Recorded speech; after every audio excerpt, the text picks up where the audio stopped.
Dear students, welcome to competitive exam mantra. आज के इस वीडियो में हम यूपीएससी 2021 प्रीलिम्स का first full length test discuss करेंगे।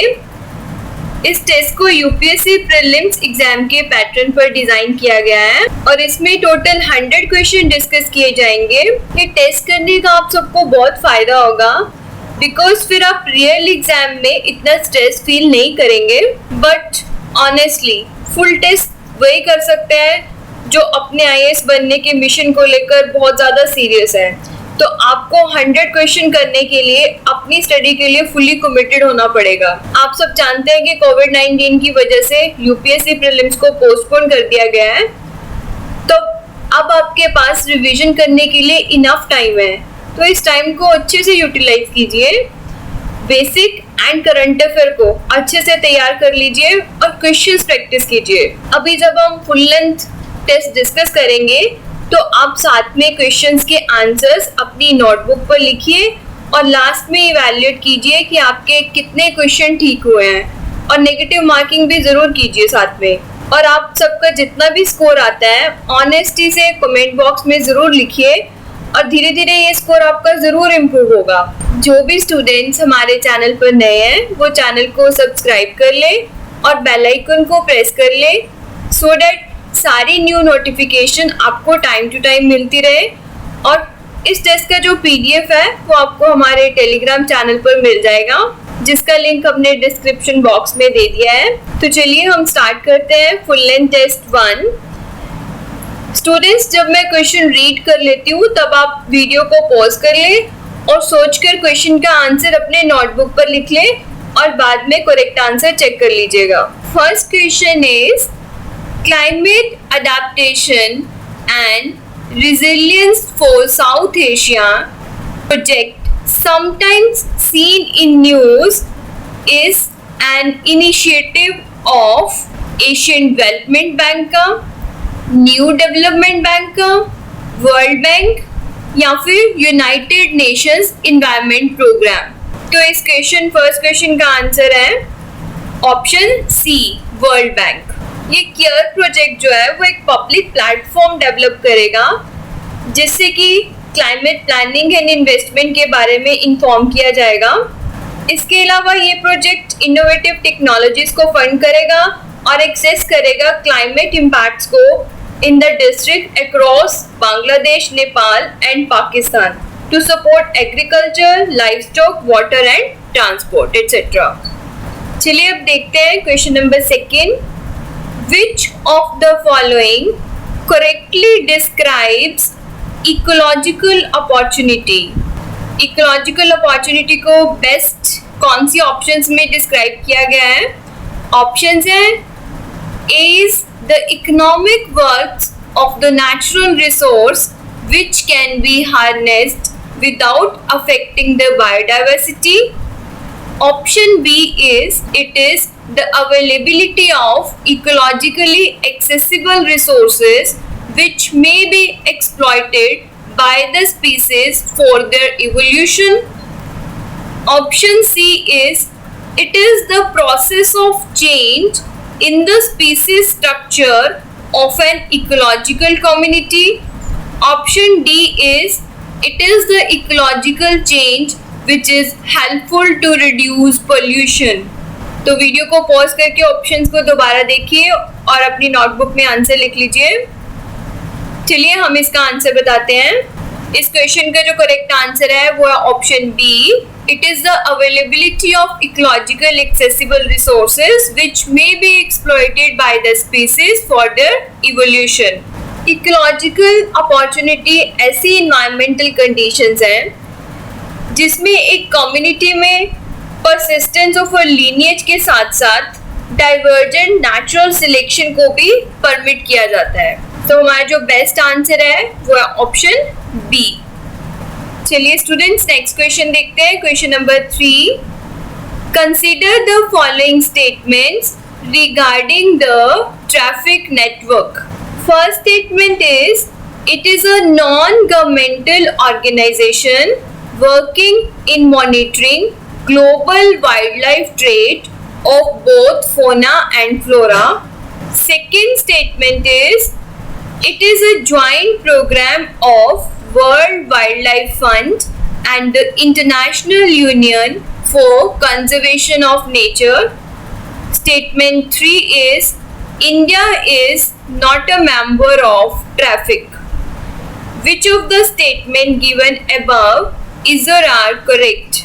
तो 3 स्टेटमेंट्स दी गई हैं आपको ट्रैफिक नेटवर्क के बारे में, तो आपने बतानी है इनमें से कौन सी स्टेटमेंट करेक्ट है। तो अच्छे से पढ़िए और अपनी नोटबुक पे लिखिए कि कौन सी स्टेटमेंट सही है। तो अपना आंसर लिखिए A, B, C, D में से कौन सा होगा। चलिए हम बताते हैं इसका आंसर क्या होगा। जो फर्स्ट स्टेटमेंट है, it is a non governmental organisation working in monitoring global wild life trade of both flora and fauna, ये करेक्ट स्टेटमेंट है। सेकेंड स्टेटमेंट भी करेक्ट है, ये एक ज्वाइंट प्रोग्राम है World Wild Life Fund and International Union for Conservation of Nature का। लेकिन जो थर्ड स्टेटमेंट है, India is not a member of TRAFFIC, ये स्टेटमेंट रॉन्ग है because India is a member of TRAFFIC since 1991। So जो हमारा answer में option रहेगा वो है option A, means statement 1 and 2 are correct. चलिए नेक्स्ट क्वेश्चन देखते हैं, question number 4। Which of the following will increase the greenhouse effect? Greenhouse effect अब सबने बहुत अच्छे से पढ़ा होगा। हमने बताना है कि जो 4 में पॉइंट्स दिए गए हैं उनमें से कौन से पॉइंट्स के कारण ग्रीन हाउस इफेक्ट इंक्रीज होगा।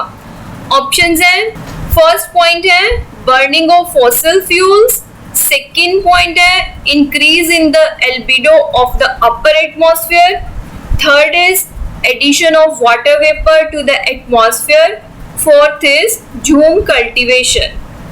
Select the correct answer using the code given below. तो 4 points में से चेक कीजिए।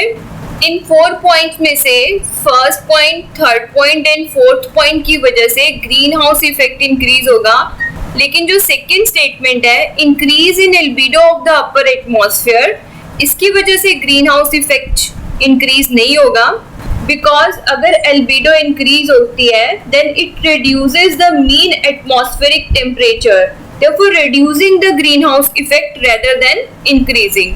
सो हमारा आंसर रहेगा ऑप्शन डी, जिसमें आएगा 1, 3 and 4। Next is question number 5।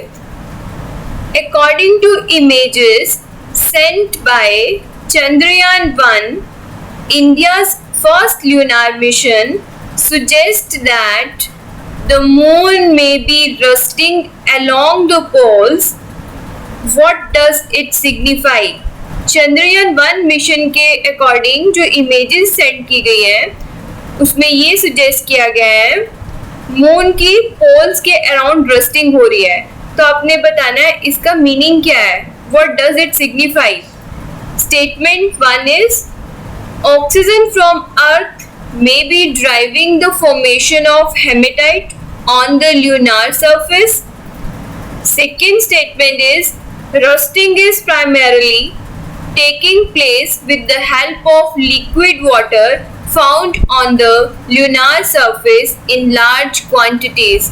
Video को पॉज करके अच्छे से क्वेश्चन को पढ़िए, दोनों स्टेटमेंट्स को पढ़िए और इसका आंसर लिखिए कौन सी स्टेटमेंट्स करेक्ट है। इस क्वेश्चन का जो आंसर है वो है ऑप्शन ए ओनली।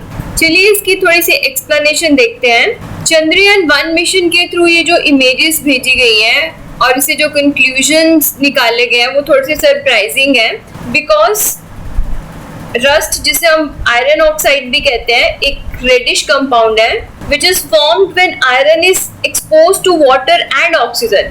बट अगर मून के सरफेस पे देखें तो वहाँ पे ऑक्सीजन एंड वाटर नहीं है, लेकिन रिसर्चर्स के अकॉर्डिंग जो हेमेटाइट है this is formed through oxidation of iron on the moon surface by the oxygen from the earth's atmosphere. So इसके अकॉर्डिंग हमारा फर्स्ट स्टेटमेंट करेक्ट होगा। लेकिन जो वाटर की प्रेजेंस है this is detected on the poles of the lunar surface in the form of frozen water. तो scientist के according जो फास्ट मूविंग डस्ट पार्टिकल्स हैं they might have initiated the release of surface borne water molecules, जिसकी वजह से जो water है वो आयरन के साथ मिक्स हो गया है। तो यहाँ पे जो लार्ज क्वांटिटीज ऑफ वाटर की बात की गई है वो इनकरेक्ट है। सो हमारा जो आंसर होगा वो होगा ऑप्शन ए 1 ओनली। चलिए अब हम देखते हैं question number 6। Regarding the PM Cares Fund, which of the following statements is incorrect? Exam में आपको ध्यान रखना है कि करेक्ट लिखा है या इनकरेक्ट पूछा है। तो इस क्वेश्चन में हमें इनकरेक्ट स्टेटमेंट पूछी है, तो चलिए देखते हैं कौन कौन सी स्टेटमेंट्स हैं। स्टेटमेंट ए में क्या लिखा है? PM cares fund has not got exemption under the FCRA, that is Foreign Contribution Regulation Act. B is the fund doesn't get any budgetary support. C is it will be audited by independent third-party auditors appointed by the trustees. D is contributions to the fund would qualify for tax exemption under the Income Tax Act 1961. तो आप read करिए इन statements को दोबारा से और notebook पे लिखिए कि आपका आंसर क्या होगा। चलिए हम इसका आंसर बताते हैं। इसका जो आंसर है, जो इनकरेक्ट स्टेटमेंट है इस क्वेश्चन में, वो है option A, because PM care fund has got exemption under FCRA। तो ये स्टेटमेंट क्या है? इनकरेक्ट है। पीएम केयर्स फंड को FCRA के अंडर एग्जम्पशन दी गई है और एक सेपरेट अकाउंट बनाया गया है for receiving the foreign donations. तो PM care fund donations and contributions accept कर सकता है through the individuals and organisation based in the foreign countries. चलिए अब हम देखते हैं question number 7। With reference to the fiscal responsibility and budget management act 2003, consider the following statements. First statement is, as per the Act, the central government's debt should be restricted to 40% of gross domestic product by 2024-25. Statement 2 is, the government can deviate from its annual fiscal deficit target in situation of calamity and national security. Third statement is, the fiscal deficit has been lower than the budget estimates for the financial year 2021. Which of the statement given above is or are incorrect? तो तीन जो statement दी गई है regarding fiscal responsibility and budget management act 2003, आपको इनमें से incorrect statement बतानी है। आप वीडियो को पॉज कर लीजिए और दोबारा से सारी स्टेटमेंट्स को अच्छे से पढ़िए और बताइए कि इसका आंसर क्या होगा। चलिए हम देखते हैं इसका आंसर क्या होगा। इसका आंसर जो है वो है ऑप्शन बी, मीन्स 3 ओनली। जो थर्ड स्टेटमेंट है वो इनकरेक्ट है, बिकॉज जो फिस्कल डेफिसिट है that is widened of the full years budget estimates and is 33% higher than last year। तो ये lower नहीं है, higher है। So ये statement जो है wrong है। और otherwise ये दोनों statement जो है as per the central government that should be restricted to 40% of the gross domestic product by 2024-25, ये correct statement है। और जो government है it can deviate from its annual fiscal deficit target। अगर सिचुएशन आती है calamity या national security की, तो वो deviate कर सकते हैं अपने इस target से। जो इनकरेक्ट स्टेटमेंट है वो सिर्फ थर्ड स्टेटमेंट जो है वो इनकरेक्ट है, इसलिए हमारा जो आंसर है वो ऑप्शन बी 3 ओनली। चलिए देखते हैं question number 8। Consider the following statements. First statement is, the farmers produce trade and commerce promotion and facilitation act 2020 allows intra-state and interstate trade of farmers produce beyond the physical premises of APMC markets. Second statement is, the Farmers Empowerment and Protection Agreement on Price Assurance and Farm Services Act 2020 provides for a two-level dispute settlement mechanism. Third statement is, the Essential Commodities Amendment Act 2020 allows the central government to regulate the supply of certain food items only under extraordinary circumstances. तो इन statement को आप अच्छे से read कीजिए, video को pause कर लीजिए और अच्छे से इसको पढ़िए और देखिए कि इसका आंसर क्या होगा। लेकिन साइड बाय साइड हम इसका आंसर डिस्कस करते हैं। हमने इसमें बतानी है करेक्ट स्टेटमेंट। तो इसकी जो फर्स्ट स्टेटमेंट है, farmers produce trade and commerce act 2020, ये अलाउ करता है interstate and interstate trade of farmers produce beyond physical premises of APMC market. तो ये फर्स्ट स्टेटमेंट करेक्ट है। सेकेंड स्टेटमेंट है, the farmers agreement on price assurance and farm services act 2020 provides for a 2-level dispute settlement mechanism.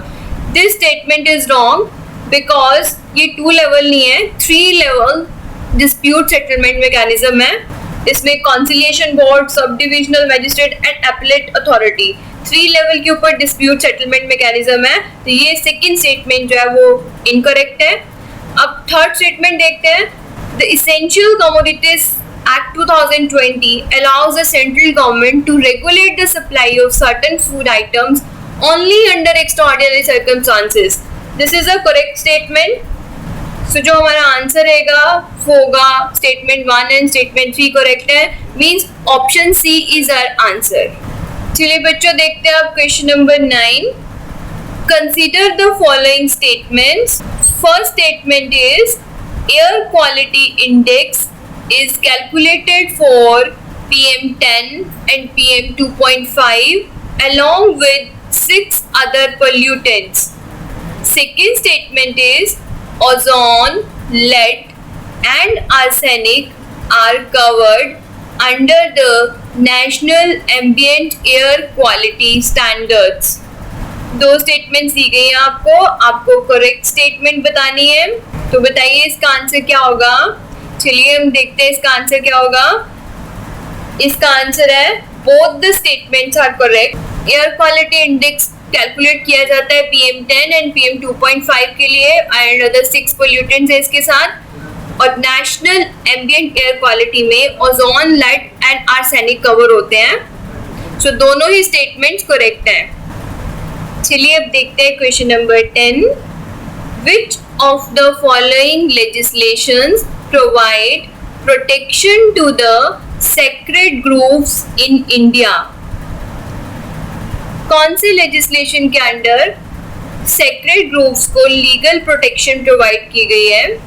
Options है environment protection act 1986, wild life protection amendment act 2002, forest right act 2005, biological diversity act 2003। तो इसका जो correct answer है वो option B है, wild life protection amendment act 2002। Next is question number 11।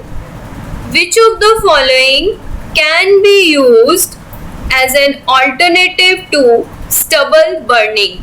Stubble burning बहुत ज़्यादा news में रहता है, तो अपने बताना है स्टबल बर्निंग का ऑल्टरनेटिव क्या हो सकता है। ऑप्शंस हैं happy seeder, converting crop stubble into animal feed, manure, cardboard, converting crop stubble to biodegradable cutlery. तो बताइए इसका आंसर क्या होगा। स्टबल बर्निंग के ऑल्टरनेट में क्या यूज किया जा सकता है? तो बच्चों इसका आंसर क्या है? इसका आंसर है all the statements are correct, means 1, 2 and 3। इसका आंसर रहेगा option D.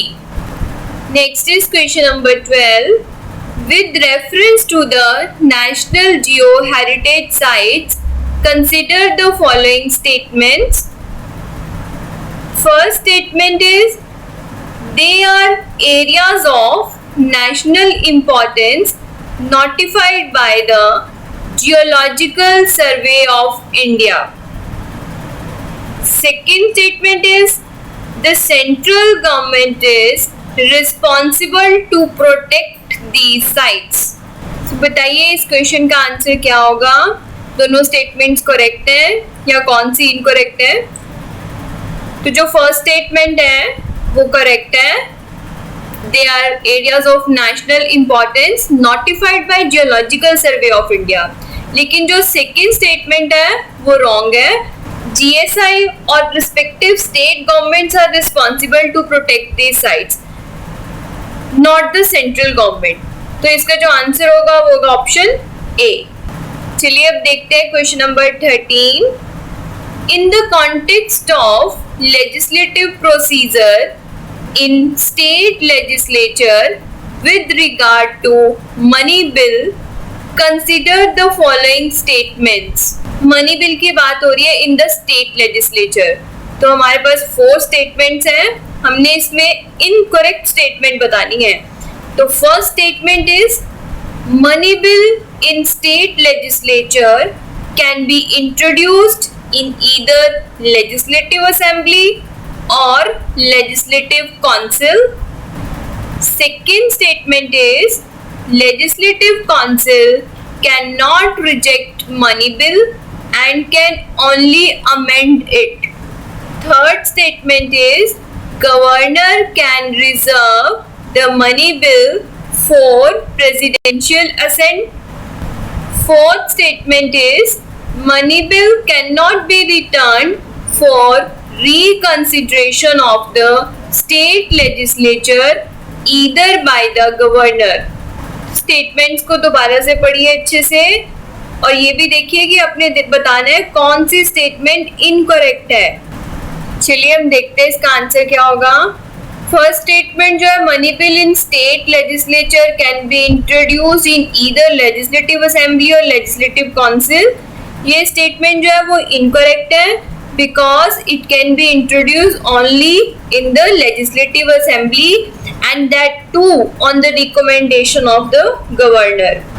Second statement check करते हैं, legislative council cannot reject money bill and can only amend it, ये भी statement incorrect है because it cannot reject or amend the money bill. Third statement देखते हैं, governor can reserve the money bill for presidential assent, ये statement correct है। Fourth is money bill can not B return for reconsideration of the state legislature either by the governor, ये भी statement correct है। तो हमारी जो incorrect statements है वो है 1 एंड 2, तो इसके अकॉर्डिंग जो हमारा आंसर बनेगा वो बनेगा option C, 1 and 2 only. Now next is question number 14। With reference to schedule areas under 5th schedule of the constitution, consider the following statements. 5th schedule of the constitution में जो schedule areas आते हैं उनके बारे में हमें 3 statements दी गई हैं और हमने बतानी है correct statement। First statement is the president is empowered to declare an area to be a scheduled area. Statement 2 is the executive power of the state is not applicable to scheduled areas. Third statement is president can appoint a commission to report on the administration of the scheduled areas.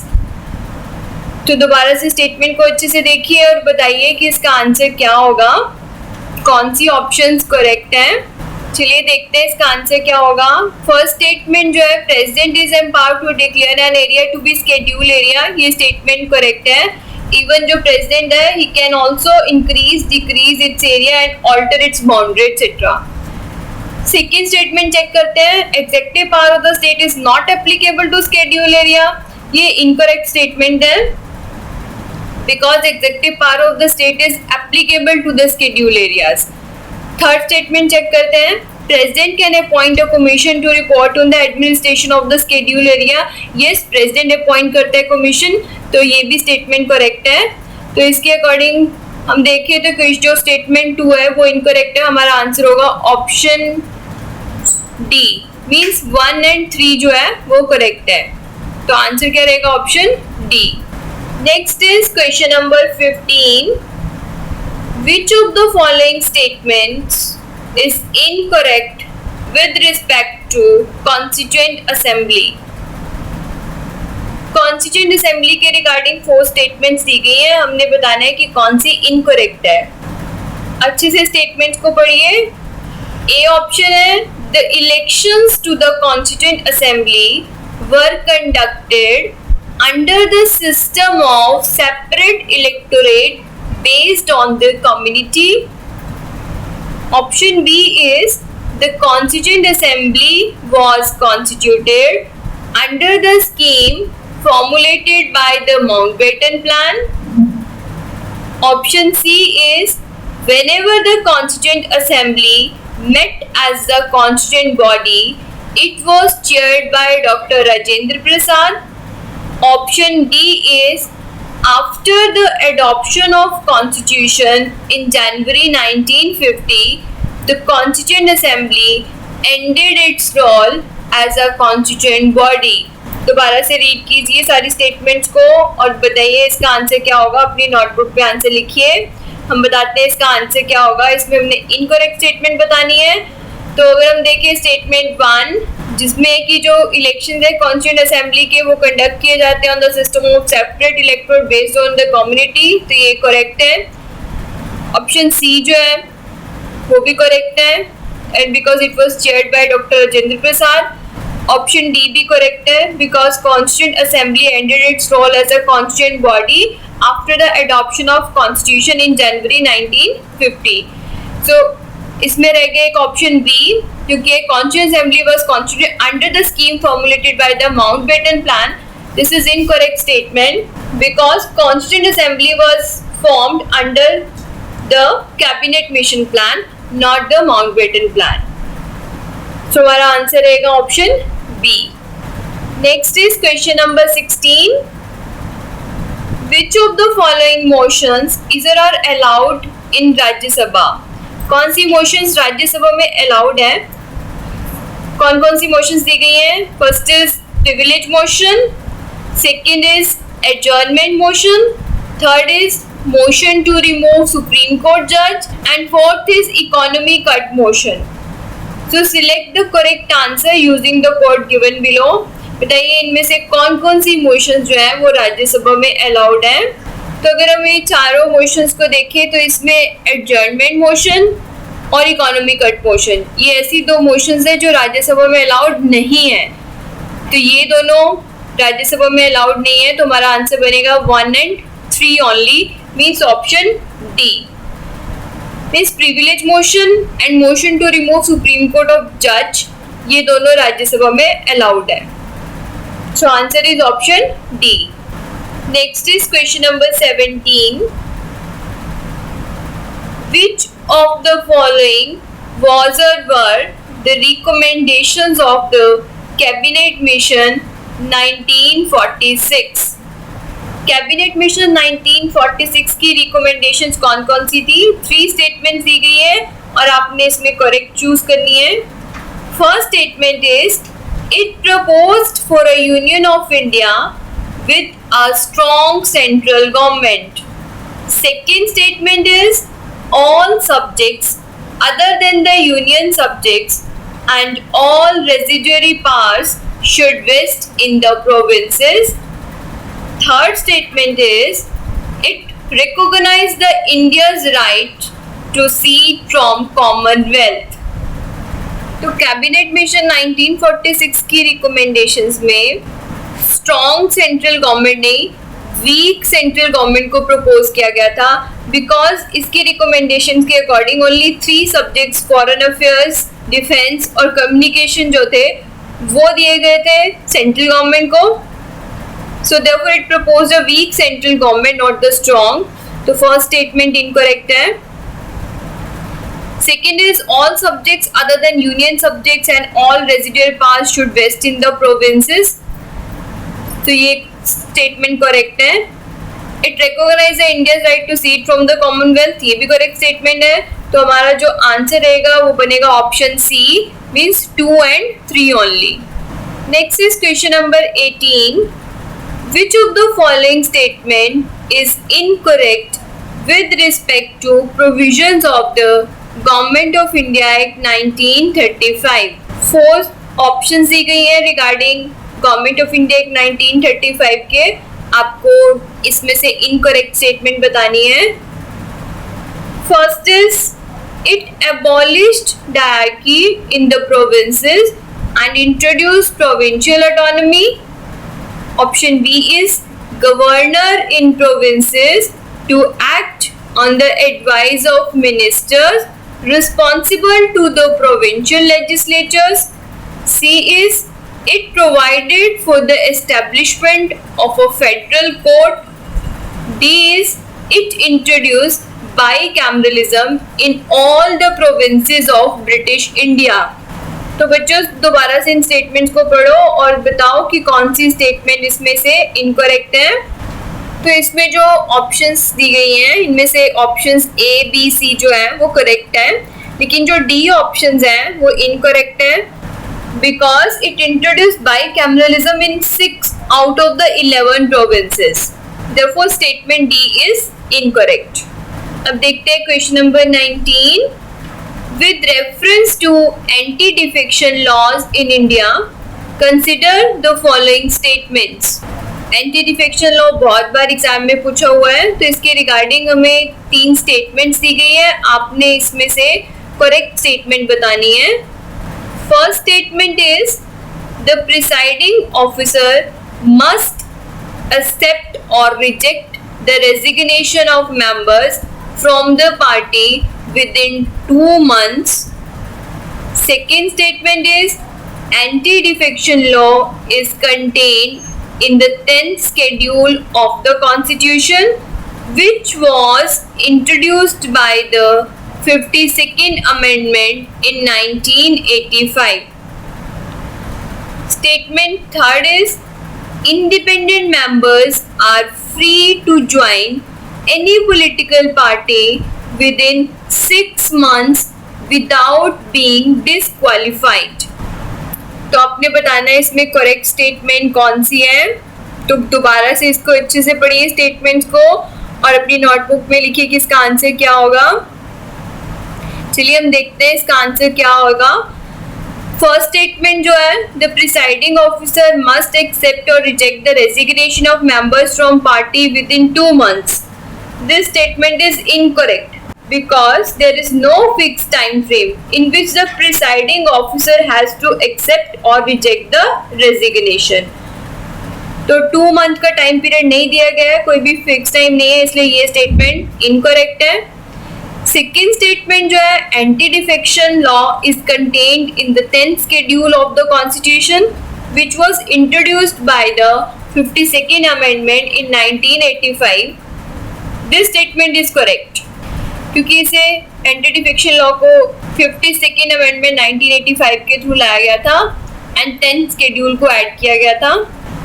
और जो third statement है independent members are free to join any political party with in 6 months without being disqualified, ये भी statement incorrect है because if a member has been elected as independent he और she will be disqualified if joined a political party. Independent members को disqualify कर दिया जाता है अगर वो किसी भी पॉलिटिकल पार्टी को ज्वाइन करते हैं। सो हमारी जो करेक्ट स्टेटमेंट है वो है ओनली 2। सो हमारा आंसर क्या बनेगा? Option B. चलिए नेक्स्ट क्वेश्चन देखते हैं, question number 20। Consider the following statements with respect to the national integration council. National integration council के रिगार्डिंग जो स्टेटमेंट दी गई है वो बतानी है आपको कि कौन सी करेक्ट है। चलिए पढ़ते हैं तीनों statements. First statement is it is a statutory body with a permanent secretariat. Second statement is it was established during the prime ministership of Jawaharlal Nehru. Third statement is it is reconstituted every 5 years। तो चलिए national integration council के बारे में कुछ पढ़ते हैं। जो national integration council है वो एक स्टैट्यूटरी बॉडी नहीं है और इसका कोई परमानेंट सेक्रेटेरिएट भी नहीं है, इसलिए ये जो फर्स्ट स्टेटमेंट है वो इनकरेक्ट है। इसके अलावा कोई भी कॉन्स्टिट्यूशनल या फिर लीगल ऑब्लिगेशन गवर्नमेंट पे नहीं है कि इसे एवरी 5 year में रिकॉन्स्टिट्यूट करना है, तो स्टेटमेंट 3 भी इनकरेक्ट है। लेकिन जो स्टेटमेंट 2 है वो करेक्ट है। नेशनल इंटीग्रेशन काउंसिल को during the prime ministership of Jawaharlal Nehru के टाइम पे एस्टैब्लिश किया गया था। तो इसका आंसर है स्टेटमेंट 2 ओनली करेक्ट है, तो answer is option A. Next is question number 21। Consider the following statements with reference to representative democracy. अगर आपने प्रीवियस ईयर के क्वेश्चन पेपर देखे होंगे तो आपको पता होगा कि यूपीएससी जो है बहुत ही सब्जेक्टिव टाइप से क्वेश्चन पूछ रही है, तो आपने भी अपने आप को उसी तरह से प्रिपेयर करना है। जैसे आपको पता होना चाहिए बेसिक टर्म्स के बारे में, डेमोक्रेसी क्या होता है, रिप्रेजेंटेटिव डेमोक्रेसी क्या है, तो उसके अकॉर्डिंग हमें सारे क्वेश्चंस प्रैक्टिस करने हैं।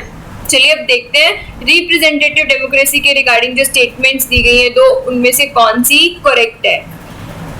First statement is it is a type of democracy where people exercise their supreme power through indirect participation in decision making. Second statement is Gram Sabha as envisaged in the 73rd constitutional amendment is an example of representative democracy in India. तो आपने इसमें correct statement बतानी है। दोबारा से इसकी options को अच्छे से पढ़िए, स्टेटमेंट को अच्छे से पढ़िए और देखिए इसका आंसर क्या होगा। और ये रिगार्डिंग रिप्रेजेंटेटिव डेमोक्रेसी है, ना कि डायरेक्ट डेमोक्रेसी। तो अगर हम देखें इसका आंसर क्या होगा, इसका आंसर होगा वन ओनली। जो फर्स्ट स्टेटमेंट है वो करेक्ट है, बिकॉज जो रिप्रेजेंटेटिव डेमोक्रेसी है इसे इनडायरेक्ट डेमोक्रेसी भी कहते हैं, जहाँ पे जो इलेक्टेड मेंबर्स हैं वो लोगों को रिप्रेजेंट करते हैं और पीपल जो है वो पार्टिसिपेट करते हैं लॉ मेकिंग में थ्रू दीज रिप्रेजेंटेटिव्स, जो कि उन्होंने इलेक्ट किए गए होते हैं, ना कि वो डायरेक्टली पार्टिसिपेट करते हैं, मींस इनडायरेक्ट पार्टिसिपेशन रहती है। तो ये स्टेटमेंट करेक्ट है। Second statement is gram sabha जो है वो रिप्रेजेंटेटिव डेमोक्रेसी की एग्जाम्पल है। No, this is incorrect statement because gram sabha जो बनाया गया है 73rd कॉन्स्टिट्यूशनल अमेंडमेंट के अंदर वो एक डायरेक्ट डेमोक्रेसी की एग्जाम्पल है, ना कि इन रिप्रेजेंटेटिव डेमोक्रेसी की। सो ऑप्शन 2 इज इनकरेक्ट, तो हमारा आंसर रहेगा option A, one only. Next is question number 22। Which one of the following statement is incorrect with reference to right to education under the article 21A of the Indian constitution. Again हमें incorrect statement बतानी है regarding right to education act के। चलिए पढ़ते हैं चारों options. A is this provision was added by 86th constitutional amendment act of 2002। B option is this amendment changed the subject matter of Article 45 in Directive Principles. C is this provision makes elementary and higher education a fundamental right. D is in pursuance of Article 21A, the Parliament enacted the Right of Children to Free and Compulsory Education Act 2009. बताइए इनमें से कौन सी statement incorrect है regarding the right to education under article 21A। बहुत ही important act है right to education act. तो इसमें जो फर्स्ट स्टेटमेंट अगर हम देखते हैं 86 कॉन्स्टिट्यूशनल अमेंडमेंट एक्ट 2002 के अकॉर्डिंग इसे ऐड किया गया था, तो ये करेक्ट स्टेटमेंट है। इस अमेंडमेंट के अकॉर्डिंग सब्जेक्ट मैटर चेंज किया गया था आर्टिकल 45 का, ये भी करेक्ट स्टेटमेंट है। सी अगर देखें this provision makes elementary and higher education a fundamental right, this is incorrect statement क्योंकि इसमें सिर्फ एलिमेंट्री एजुकेशन को बनाया गया था, ना कि हायर एजुकेशन को। सो हमारा जो आंसर होगा इनकरेक्ट स्टेटमेंट वो है ऑप्शन सी। चलिए देखते हैं question number 23। Which one of the following is not a Gandhian principle provided in the directive principles of state policy under the constitution of India. DPSP में इनमें से कौन सा गांधीयन प्रिंसिपल नहीं है? ऑप्शंस हैं organisation of village panchayat, promotion of cottage industry, C is uniform civil code, D is prohibition of slaughter of cows. तो इनमें से जो गांधीयन प्रिंसिपल नहीं है वो है option C uniform civil code, because it is under liberal intellectual principles. So इस question का जो आंसर है वो ऑप्शन सी। चलिए बच्चों अब देखते हैं question number 24। Blue dot network sometimes seen in news is related to which of the following? Blue dot network किसके साथ रिलेटेड है? ऑप्शंस हैं infrastructure development, saving biodiversity, blockchain technology या फिर banking.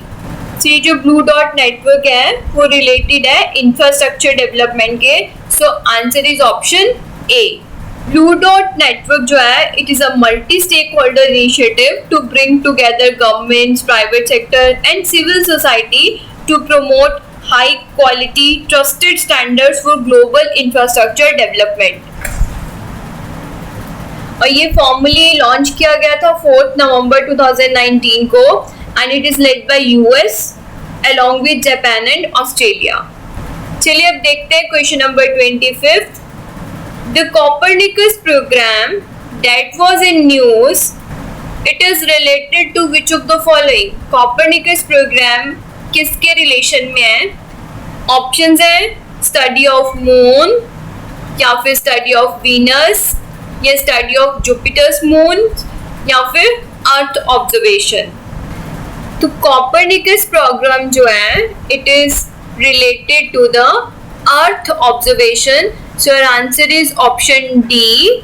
Copernicus program is European Union's Earth observation program and it provides accurate, timely and easily accessible information to improve the management of the environment and to understand and mitigate the effects of climate change and ensure civil society. So इसका answer है option D for the Earth observation. Next is question number 26. Consider the following statements with respect to the fifth state of matter. Fifth state of matter काफी news में रहते हैं। आपने इसके regarding जो statement दी गई आपने बताना है कौन सी करेक्ट है। First statement is it was predicted by the combined works of Einstein and Satyendranath Bose. Statement two is it is formed when a gas is warmed to extremely high temperatures. Statement 3 is in this state the clusters of atoms begin functioning as a single quantum object with both wave and particle properties. Fifth state of matter की बात हो रही है। 3 statement आपके पास है तो आपको अच्छे से इसको पढ़िए और बताइए कौन सी स्टेटमेंट जिसमें से करेक्ट है। तो चलिए साइड बाय साइड इसका आंसर चेक करते हैं। फर्स्ट स्टेटमेंट अगर हम देखें it was predicted by combined works of Einstein and Satyendranath Bose, तो फर्स्ट स्टेटमेंट करेक्ट है। तो जो सेकंड स्टेटमेंट है it is formed when a gas is warm to extremely high temperature, this is incorrect statement because fifth state of matter is formed when atoms of certain elements are cooled to near absolute zero. तो इसमें cooled होते हैं ना कि high temperature पे रखा जाता है। Third statement is correct statement. In this state the cluster of atoms begin functioning as a single quantum object with both wave and particle properties. Means इसमें जो एटम्स है वो एक सिंगल एंटिटी बन जाते हैं जिसके साथ क्वांटम प्रॉपर्टीज होती हैं और जो particle as well as wave की तरह बिहेव करते हैं। सो थर्ड स्टेटमेंट भी करेक्ट है। तो इसके अकॉर्डिंग इस क्वेश्चन में स्टेटमेंट 1 एंड 3 जो है वो करेक्ट है। तो हमारा आंसर होगा ऑप्शन सी। चलिए अब देखते हैं question number 27। Consider the following pairs. Nuclear plants and associated states दी गई हैं। फर्स्ट इज तारापुर जिसका पेयर बनाया गया महाराष्ट्र के साथ। सेकेंड इज रावतबाटा राजस्थान के साथ। कलपक्कम कर्नाटका, काकरापारा तमिलनाडु। तो आपने बताना है इनमें से जो पेयर्स हैं कौन से करेक्टली मैच्ड हैं। दोबारा से पढ़िए न्यूक्लियर प्लांट्स और स्टेट्स जो पेयर किए गए हैं तो देखिए इनमें से कौन से करेक्ट हैं। तो चलिए हम देखते हैं इनमें कौन से करेक्ट हैं। कलपक्कम जो है वो तमिलनाडु में है और जो काकरापारा है दैट इज इन गुजरात। तो ये थर्ड एंड फोर्थ जो है ये दोनों ही इनकरेक्ट है। तारापुर जो है वो महाराष्ट्र में है एंड रावत भाटा राजस्थान में है। तो फर्स्ट एंड सेकंड जो है दोनों करेक्ट है। तो इसके अकॉर्डिंग जो हमारा आंसर बनेगा वो बनेगा ऑप्शन सी 1 and 2 ओनली। चलिए अब देखते हैं next question, question number 28। Which of the following are characteristics of the footloose industry? आपने बताना इनमें से footloose industry के characteristic कौन कौन से हैं। First is an industry that can be placed and located at any location without effect from factors of production such as resources, land, labor and capital. Second statement is they are generally non-polluting industries. तो बताइए इनमें से दोनों statement में से कौन सी statement correct है। फुटलूज इंडस्ट्री के रिगार्डिंग हमें बताना है। तो चलिए हम देखते हैं इसका आंसर क्या होगा। इसका आंसर जो है वो है option C both 1 and 2। Means दोनों ही स्टेटमेंट करेक्ट हैं। फुटलूज इंडस्ट्री जो होती है, इस इंडस्ट्री को रॉ मटेरियल के नियर लोकेट करने की जरूरत नहीं होती है। So therefore it can be placed and located at any location without effect from the factors of production. So first statement correct है। और ये जनरली जो होती है वो नॉन पोल्यूटिंग इंडस्ट्रीज होती हैं, जैसे कि computer chips, mobile manufacturing etcetera. तो इस क्वेश्चन का आंसर है ऑप्शन सी।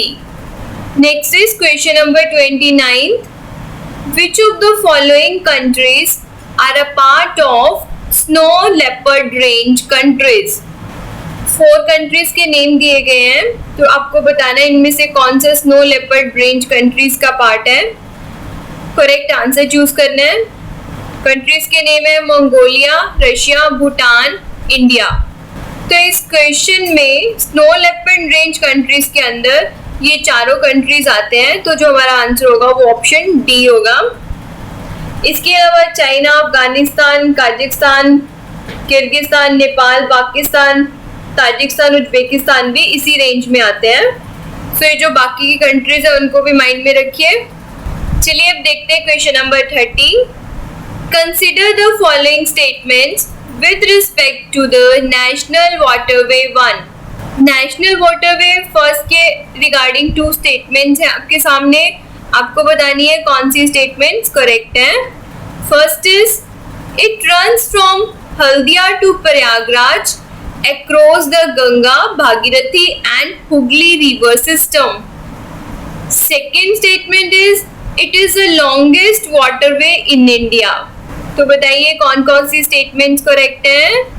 इस क्वेश्चन में दोनों ही स्टेटमेंट करेक्ट हैं। नेशनल वाटरवे फर्स्ट जो है वो रन करता है from Haldia to Prayagraj across Ganga, Bhagirathi and Hooghly, और ये पास करता है through West Bengal, Jharkhand, Bihar and UP, and it is the longest waterway in India. So दोनों स्टेटमेंट करेक्ट है। हमारा आंसर जो होगा वो है option C. Next is question number 31। Consider the following statements. First statement is the area under pulses cultivation is greater than the area under cultivation of oilseeds and coarse cereals. Second statement is the area under rice cultivation is the highest. Third is the area under jute cultivation is less than the area under cotton cultivation. तो आपने इनमें से correct statement बतानी है। दोबारा से statement को पढ़िए। तो आपने बताना है इंडिया के कॉन्टेक्स्ट में इनमें से कौन सी स्टेटमेंट्स करेक्ट हैं। तो चलिए इसका आंसर देखते हैं। इस क्वेश्चन में जो स्टेटमेंट 1 है दिस इज इनकरेक्ट बिकॉज जो एरिया अंडर पल्सेस कल्टिवेशन है that is less than the area under cultivation of oilseeds and coarse cereals. Second statement जो है area under rice cultivation is highest, ये correct statement है। Then जो area under jute cultivation this is less than the area under cotton cultivation, ये भी correct statement है। Therefore जो हमारा आंसर होगा वो है करेक्ट स्टेटमेंट्स होंगी 2 and 3, means answer is option A. Now next is question number 32। What are the advantages of the direct seeding of rice instead of normal transplanting of paddy. Direct seeding of rice की कौन कौन सी advantages हैं than the normal paddy transplantation के। First is it saves water, second is the labour cost is less than that in the normal transplanting, third is there is no need of herbicides in direct seeding of rice, fourth is it reduces methane emission. तो जो direct seeding of rice है ये बहुत important है और बहुत advantages है।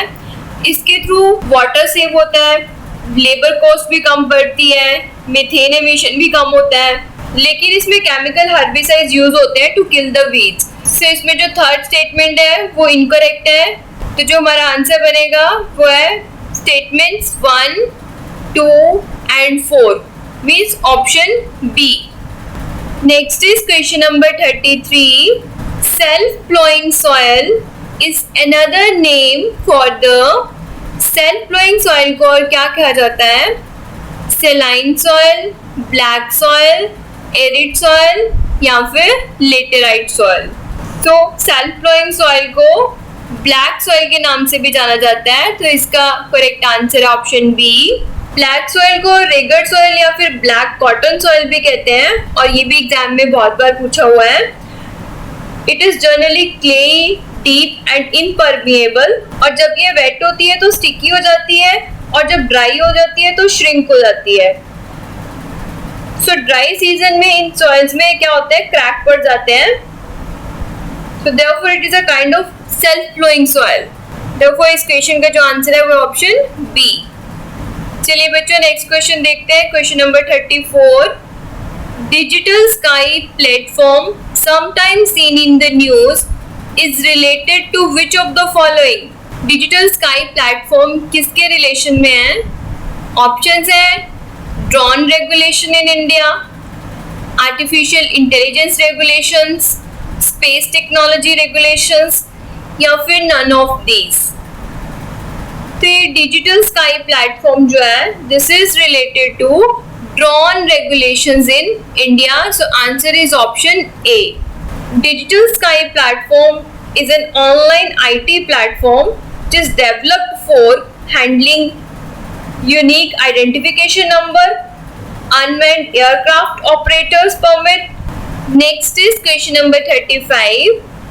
The Tamra portal is related to, Tamra portal किससे related है? MSME regulations, mining operations, airways traffic management या फिर solar energy production.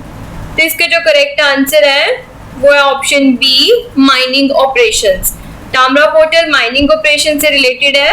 इसका फुल फॉर्म है transparency, auction monitoring and resource augmentation and mobile application to ensure transparent award of statutory clearances for mining operations. Therefore, Tamra portal is related with mining operations. So answer is option B. Next is question number 36. Consider the following statements about trade winds. Trade winds के ऊपर भी UPSC में बहुत बार question आया हुआ है, तो चलिए देखते हैं इसके रिलेटेड स्टेटमेंट्स कौन सी हैं। First statement is the trade winds are winds blow from east to west just north and south of the equator.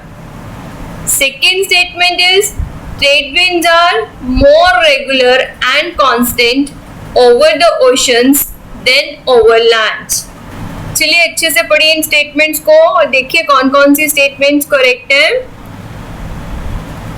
अगर हम इन स्टेटमेंट्स को देखें तो फर्स्ट स्टेटमेंट जो है इसमें बताया गया है कि जो ट्रेड विंड्स है वो ब्लो करती है ईस्ट टू वेस्ट, और ये स्टेटमेंट करेक्ट है क्योंकि ट्रेड विंड्स ब्लो करती है east to west just north and south of the equator. Second statement भी करेक्ट है, ट्रेड विंड्स जो है वो ज्यादा रेगुलर एंड कांस्टेंट होती है over the oceans then over lands. तो इस क्वेश्चन का जो आंसर होगा वो बनेगा, दोनों ही स्टेटमेंट्स करेक्ट हैं, आंसर इज ऑप्शन सी। चलिए नेक्स्ट क्वेश्चन देखते हैं, question number 37। Consider the following statements regarding wholesale price index and consumer price index.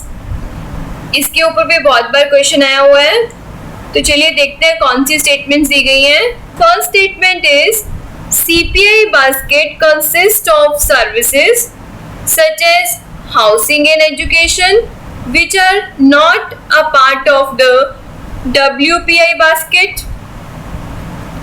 Second statement is WPI include indirect taxes while CPI does not include it.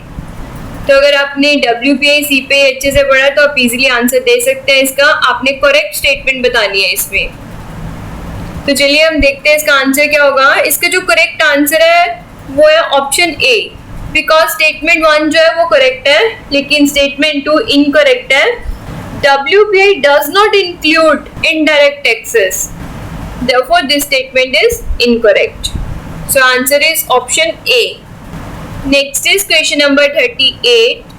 Consider the following statements with respect to the Essential Commodities Act 1955. ये भी एक news में रहता है तो इसके regarding statements दी गई है. हमें बताना है कौन सी स्टेटमेंट्स करेक्ट है. First statement is the act empowers the governments to control the licensing and distribution of certain commodities in view of rising prices. Second statement is under the act the government cannot fix the price limits of any commodity. तो बताइए इनमें से कौन कौन सी statement correct है. चलिए हम देखते हैं क्या होगा इसका आंसर. फर्स्ट स्टेटमेंट जो है the act empowers government to control licensing and distribution of certain commodity in view of rising prices. So this statement is correct. But जो सेकंड स्टेटमेंट है government can not fix the price limits of any commodity, this is incorrect because government has the power to fix price limits and ceiling the particular commodities. So जो हमारा answer होगा option A, 1 only. Next is question number 39. Consider the following statements about the statutory liquidity ratio, SLR. First statement is it is a proportion of the net demand and time liabilities that banks have to maintain in the form of securities, gold, etc. Second statement is the RBI can penalize the banks for failing to maintain the mandated SLR. तो आपने इसमें से correct statement बतानी है. तो अगर आपने SLR के बारे में पढ़ा है तो आप इसका आंसर दे सकते हैं अच्छे से. फर्स्ट स्टेटमेंट में है कि it is proportion of net demand and time liabilities, जिसे कि बैंक को रखना पड़ता है इन द फॉर्म ऑफ सिक्योरिटीज या गोल्ड. तो ये SLR के रिगार्डिंग ये करेक्ट स्टेटमेंट है. सेकेंड है कि आरबीआई बैंक्स को पेनलाइज कर सकता है for failing to maintain the mandated SLR. तो ये भी स्टेटमेंट करेक्ट है. तो जो हमारा आंसर होगा वो होगा ऑप्शन सी, बोथ 1 and 2. चलिए अब देखते हैं question number 40. Consider the following statements about the market intervention scheme in India. Market intervention schemes के रिगार्डिंग 2 ऑप्शंस दी गई हैं, 2 स्टेटमेंट्स दी गई हैं. आपको बताना है कौन सी स्टेटमेंट करेक्ट है. First statement is it is for the procurement of perishable and horticultural commodities in the event of a fall in market prices. Second statement is the area of operation of the scheme is restricted to the concern state only. तो इसका answer आप तभी दे सकते हैं अगर आपने market intervention scheme को पढ़ा है. तो इस क्वेश्चन के अंदर जो स्टेटमेंट 1 and 2 है दोनों ही करेक्ट हैं बिकॉज ये जो स्कीम है it is related with the procurement of perishable and horticulture commodities जब मार्केट प्राइसेस फॉल हो जाते हैं. सेकेंड जो area of operation of the scheme है वो सिर्फ कंसर्न स्टेट्स के लिए ही है. तो दोनों ही स्टेटमेंट्स क्या इसमें करेक्ट है. तो इसका आंसर जो होगा क्वेश्चन नंबर 40 का that is option C, 1 and 2 only. Next is question number 41. The term golden handshake is related to which one of the following. Golden handshake term आपने न्यूज में सुनी होगी, आपने बताना है किसके रिलेशन में है. ऑप्शंस हैं favourable investments in blue chip companies, B is a generous severance package to those who lose their job. C is positive relations between trade unions and owners of a company. D is an economically favorable trade deal between the two countries. तो golden handshake term जो है वो related है a general severance package to those who lose their job. So answer is option B. Next is question number 42. Which of the following sectors are included under the priority sector lending scheme of the banks? Priority sector lending के ऊपर भी बहुत बार question रहता है UPSC state PCS exams में. तो इसमें हमें 4 ऑप्शंस दी गई हैं, आपको बताना है कौन कौन सी करेक्ट है.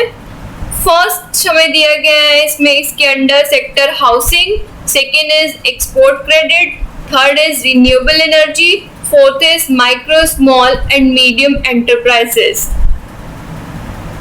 तो प्रायोरिटी सेक्टर लैंडिंग स्कीम के अंदर ये चारों ही आते हैं, इसलिए हमारा जो आंसर होगा वो होगा ऑप्शन डी 1, 2, 3 एंड 4. चलिए बच्चों अब देखते हैं question number 43. Currently India has the currency swap agreement with which of the following country और कंट्रीज. करेंसी स्वैप एग्रीमेंट के बारे में आपने बहुत बार सुना होगा. तो आपको बताना है कि इंडिया का करंटली कौन कौन सी कंट्रीज के साथ ये एग्रीमेंट है. आपके पास कंट्रीज दिए गए Japan, United states of America, Sri Lanka. तो आपने करेक्ट आंसर इसमें से चूज करना है. तो बताइए क्या होगा इसका answer.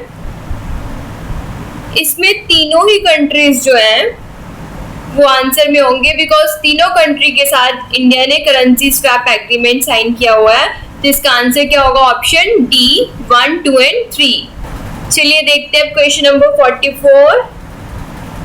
If the reserve bank of India decides to adopt dear money policy, then it would. dear money policy के बारे में आपने पढ़ा होगा, तो आपने बताना है अगर RBI dear money policy follow करता है then ये क्या करेगा. First is raise statutory liquidity ratio, second raise repo rate, third lower reverse repo rate. तो करेक्ट आंसर चूज करना है आपने जो कोड दिए गए हमें. तो चलिए देखते हैं इसका आंसर क्या होगा. पहले देखते हैं डियर मनी पॉलिसी क्या होता है. डियर मनी पॉलिसी में सेंट्रल बैंक जो है वो हाई इंटरेस्ट रेट सेट करता है so that credit is not easily available to the general public. इसीलिए इसे टाइट मनी पॉलिसी भी बोलते हैं. अगर हम स्टेटमेंट 1 देखें, अगर एसएलआर को रेज किया जाता है तो इससे जो रिजर्व रिक्वायरमेंट्स है वो इंक्रीज हो जाएंगी बैंक्स की, और इससे बैंक की जो लेंडेड कैपेबिलिटी है वो भी डिक्रीज हो जाएगी. So statement 1 is correct. Second is raise repo rate. अगर रेपो रेट को इंक्रीज किया जाता है तो बैंक जो है वो आरबीआई से कम लोन लेंगे और उनकी जो लोन गिविंग कैपेबिलिटी होगी बैंक की वो भी रिड्यूस हो जाएगी. So therefore statement 2 is again correct. अब स्टेटमेंट 3 देखते हैं. When RBI reduces reverse repo rate, then banks earn less on their excess money deposited with RBI. So banks जो है वो RBI की जगह पे कुछ और lucrative जगह पे अपने डिपॉजिट्स रखेंगे जैसे कि मनी मार्केट में. तो ओवरऑल लिक्विडिटी जो है मार्केट में वो बढ़ जाएगी. सो ये डियर मनी पॉलिसी अडॉप्ट नहीं होगी इससे. सो इसका आंसर क्या रहेगा. स्टेटमेंट 1 एंड 2 मीन्स इस क्वेश्चन का आंसर है option A. Next is question number 45.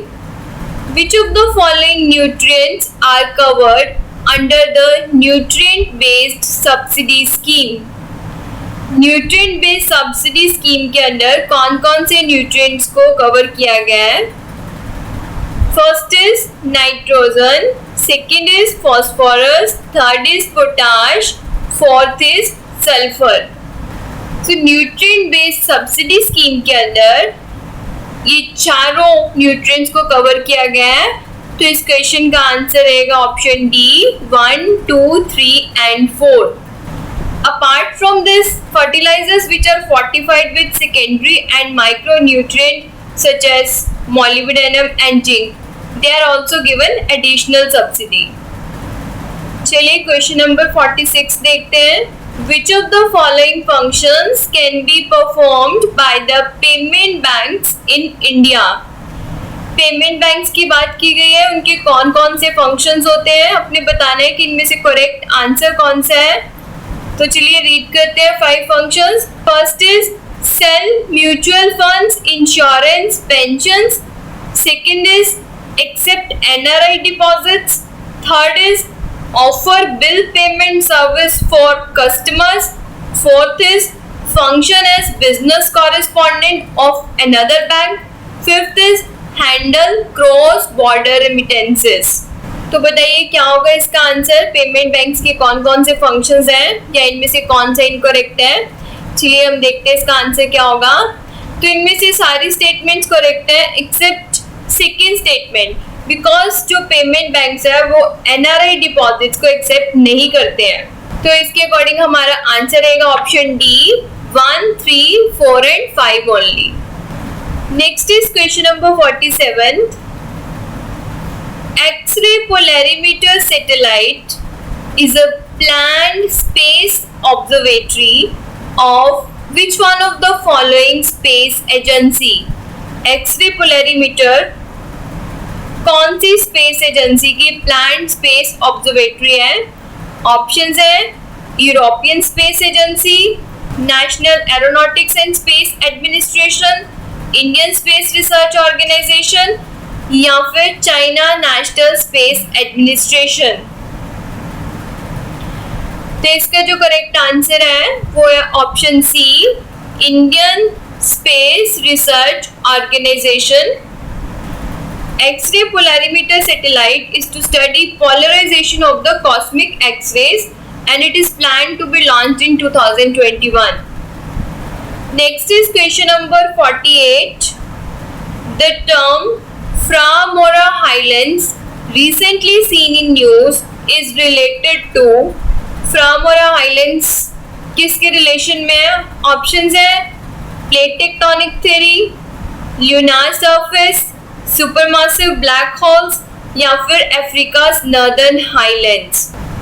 तो बताइए किसके रिलेशन में है ये फ्रामोरा हाईलैंड्स। इसके जो आंसर है वो है option B, lunar surface. फ्रामोरा highlands को फ्रामोरा फॉर्मेशंस भी बोलते हैं and this is a formation on the near side of earth moon that served as the landing site for the American Apollo 14 mission in 1971 and फ्रामोरा crater जो है वो इसी में ही है, इसीलिए इसका नाम फ्रामोरा हाईलैंड्स है। तो इसका आंसर है option B, lunar surface. Next is question number 49। Consider the following pairs. One side पे आपको इंटरस्टेट वाटर डिस्प्यूट्स दिए गए हैं और दूसरी साइड पे स्टेट्स इन्वॉल्व जो है उनको उनके नाम दिए गए हैं। तो आपने बताना है कौन कौन से करेक्ट है। First is Mahadayi water dispute, इसको मैच किया गया है states Goa, Karnataka and Maharashtra. Second is Ravi and Beas water dispute between Punjab, Haryana and Rajasthan. Third is Vansadhara water dispute, this is between Orissa and Andhra Pradesh.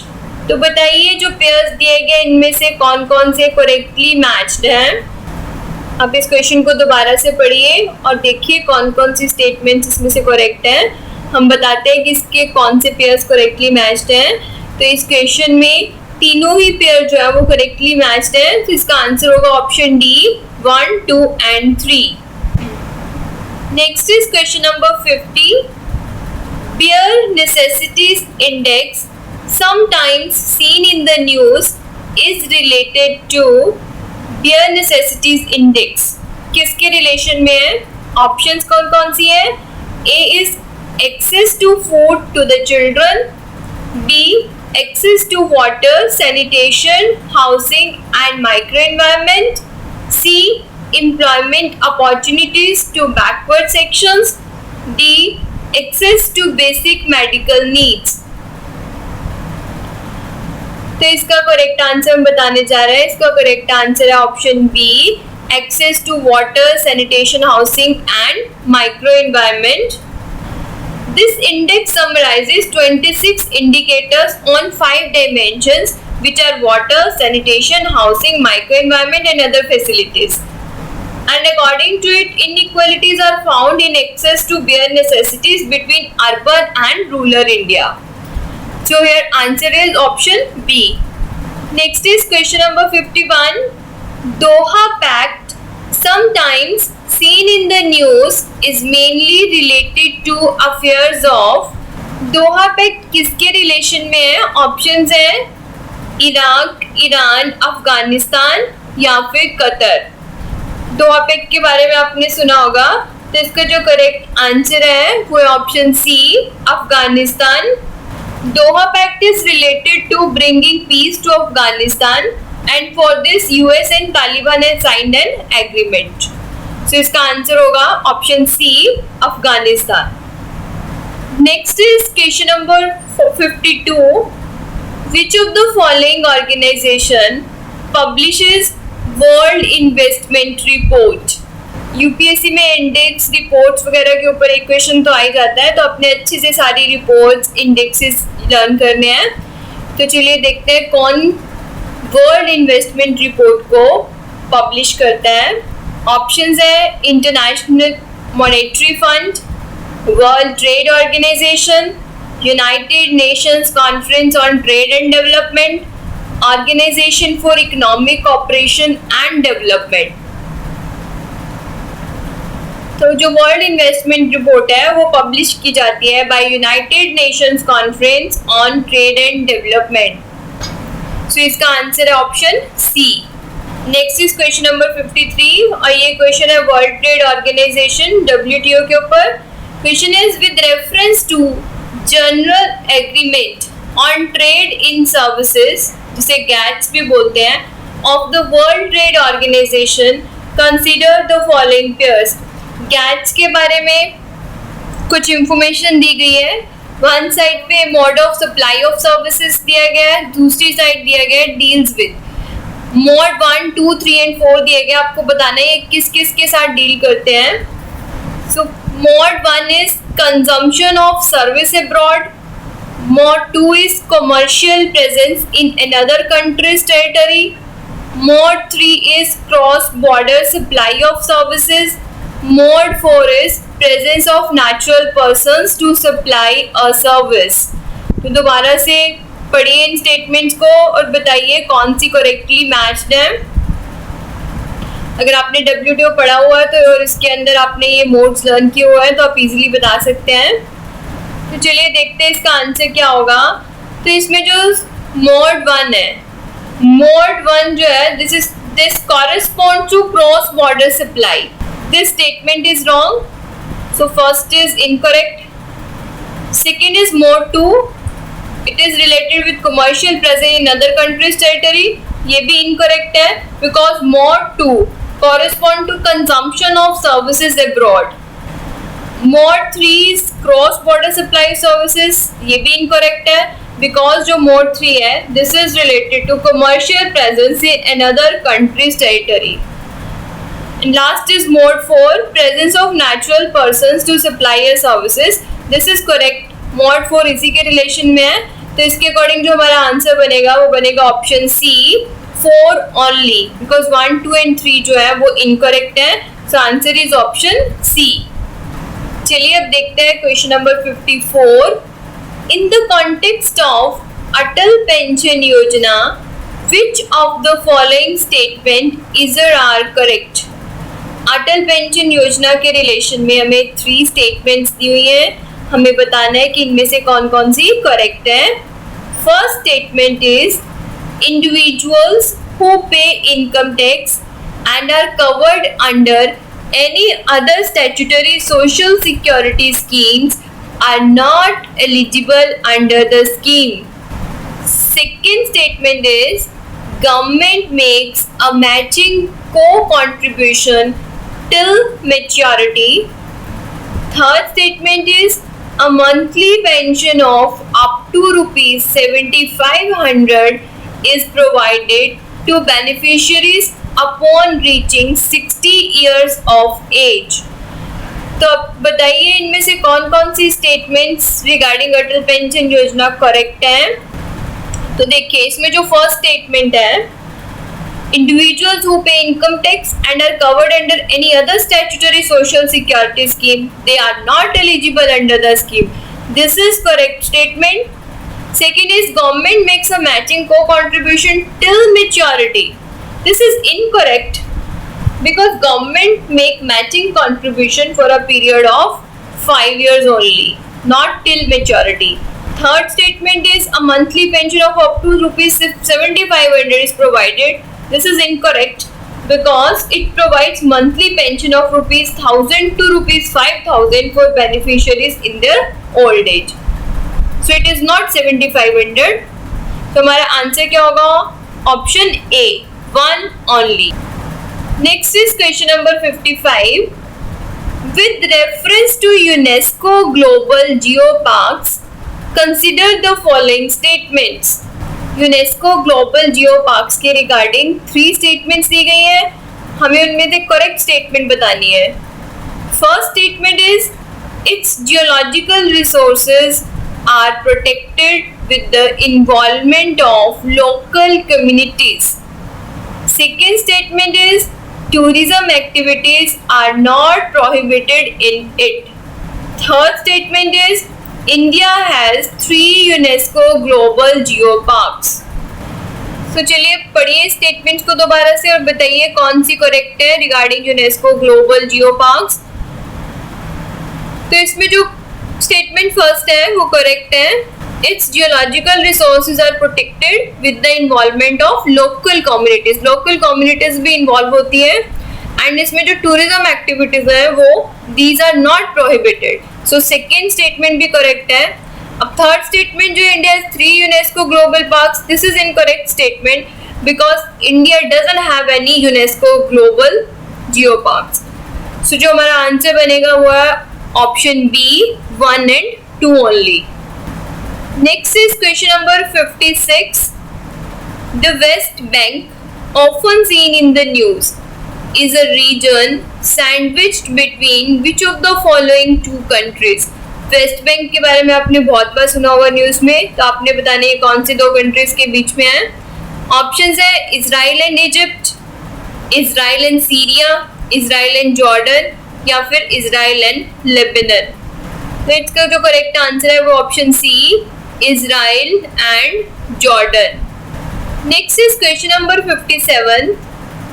With reference to the Organization of the Petroleum Exporting Countries, that is OPEC, consider the following statements. OPEC के relation में 3 statements दी हुई हैं, तो आपने इनमें से correct statement बतानी है।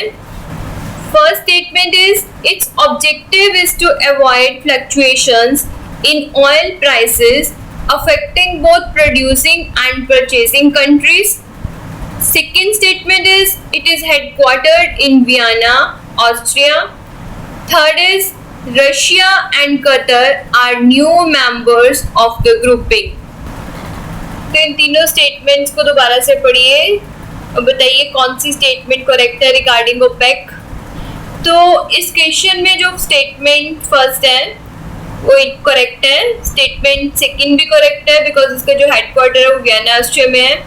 और स्टेटमेंट 3 जो है Russia and Qatar are new members of the grouping, this is incorrect statement because Qatar terminated its membership in 2019। सो ये स्टेटमेंट जो है वो इनकरेक्ट है। सो आंसर क्या बनेगा? Option B, 1 and 2 only. Next is question number 58. Which of the following statements regarding the new development bank is correct? New development bank के regarding हमें 4 स्टेटमेंट्स दी गई हैं, आपने बताना है इनमें से कौन सी करेक्ट है। ए option is चाइना's voting power is highest among the member countries. B is only the BRICS members could be the members of the new development bank. C is it is headquartered in Beijing, China. D is the initial authorized capital of the bank is $100 billion. तो चलिए statements का analyse करते हैं। A option is incorrect because जो voting power है वो equally shared है। B option is again incorrect because membership is open to members of UN under article 6 of the agreement. C statement is also incorrect because जो इसका headquarter है वो है Shanghai China में। So option D is correct. The initial authorized capital of bank is $100 billion. So इसका जो answer है वो option D. Next is question number 59। With respect to National Nutrition Mission, consider the following statements. National nutrition mission के relation में दो statements दी गई हैं, आपको इसमें से करेक्ट स्टेटमेंट बतानी है। First is national nutrition mission is a flagship program of the Ministry of Women and Child Development. Statement 2 is Integrated Child Care and Development Scheme is one of the components of Mission Poshan 2.0. So बताइए कौन कौन सी statement correct है इसमें से। तो चलिए देखते हैं इसका आंसर क्या होगा। इसके जो आंसर है वो ऑप्शन सी, बोथ 1 and 2, दोनों स्टेटमेंट्स ही करेक्ट है। जो नेशनल न्यूट्रिशन मिशन जो प्रोग्राम है वो ministry of women and child development का एक प्रोग्राम है। सेकेंड स्टेटमेंट जो है आईसीडीएस जो है वो एक कंपोनेंट है मिशन पोषण का।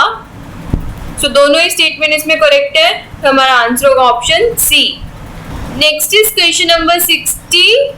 Consider the following statements regarding revamped operational guidelines related to Pradhanmantri Fasal बीमा योजना। इसमें प्रधानमंत्री फसल बीमा योजना की जो रिवैम्प्ड ऑपरेशनल गाइडलाइंस है उसके बारे में स्टेटमेंट्स दी गई हैं, तो आपने इनमें से करेक्ट स्टेटमेंट बतानी है। First statement is the enrolment under the scheme is made voluntary for all farmers. Second statement is insurance companies have to spend 0.5% of the total premium collected on information, education and communication activities. Third statement is there will be cap on center's premium subsidy. So बताइए कौन कौन सी statement इसमें से correct है। चलिए हम देखते हैं। स्टेटमेंट 1 जो है enrolment under the scheme is made voluntary for all farmers. This is correct statement because earlier क्या था, this scheme was voluntary scheme for non-loanee farmers but was mandatory for those availing crop loans from banks. लेकिन new guidelines के अंदर जो enrolment है वो 100% voluntary है for all farmers. Therefore statement 1 is correct.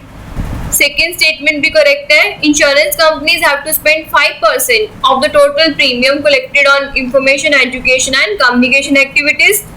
Third statement is again correct because cabinet has decided to cap the center's premium subsidy under these schemes for premium rates up to 30% for unirrigated areas and 25% for irrigated crops. Therefore, statement 3 is also correct. So, our answer is option D, 1, 2 and 3. Next is question number 61. Consider the following statements regarding cooperative societies. Cooperative societies के relation में हमें दो statements दी गई है और आपने correct statement बतानी है। First statement is the right to form cooperative society is a fundamental right.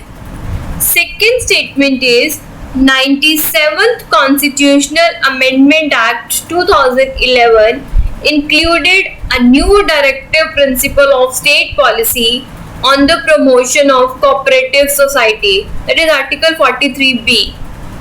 तो बताइए कोऑपरेटिव सोसाइटी के रिलेशन में कौन कौन सी स्टेटमेंट्स करेक्ट है। तो इस क्वेश्चन में कोऑपरेटिव सोसाइटी के रिलेशन में दोनों ही स्टेटमेंट करेक्ट है, तो हमारा आंसर होगा option C because cooperative societies form करना एक फंडामेंटल राइट है। सेकेंड स्टेटमेंट भी करेक्ट है because 97th Constitutional Amendment Act 2011 included new directive principles, that is article 43B. Next is question number 62.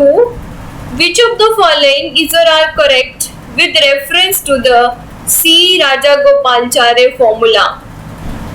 C Rajagopalachari formula के regarding हमें दो statement दी गई है, आपने करेक्ट स्टेटमेंट बतानी है। First statement is it wanted the Muslim Leagues to endorse the Congress demand for independence. Second, the formula received Gandhi ji support. तो बताइए इसके रिलेशन में कौन सी स्टेटमेंट्स करेक्ट है।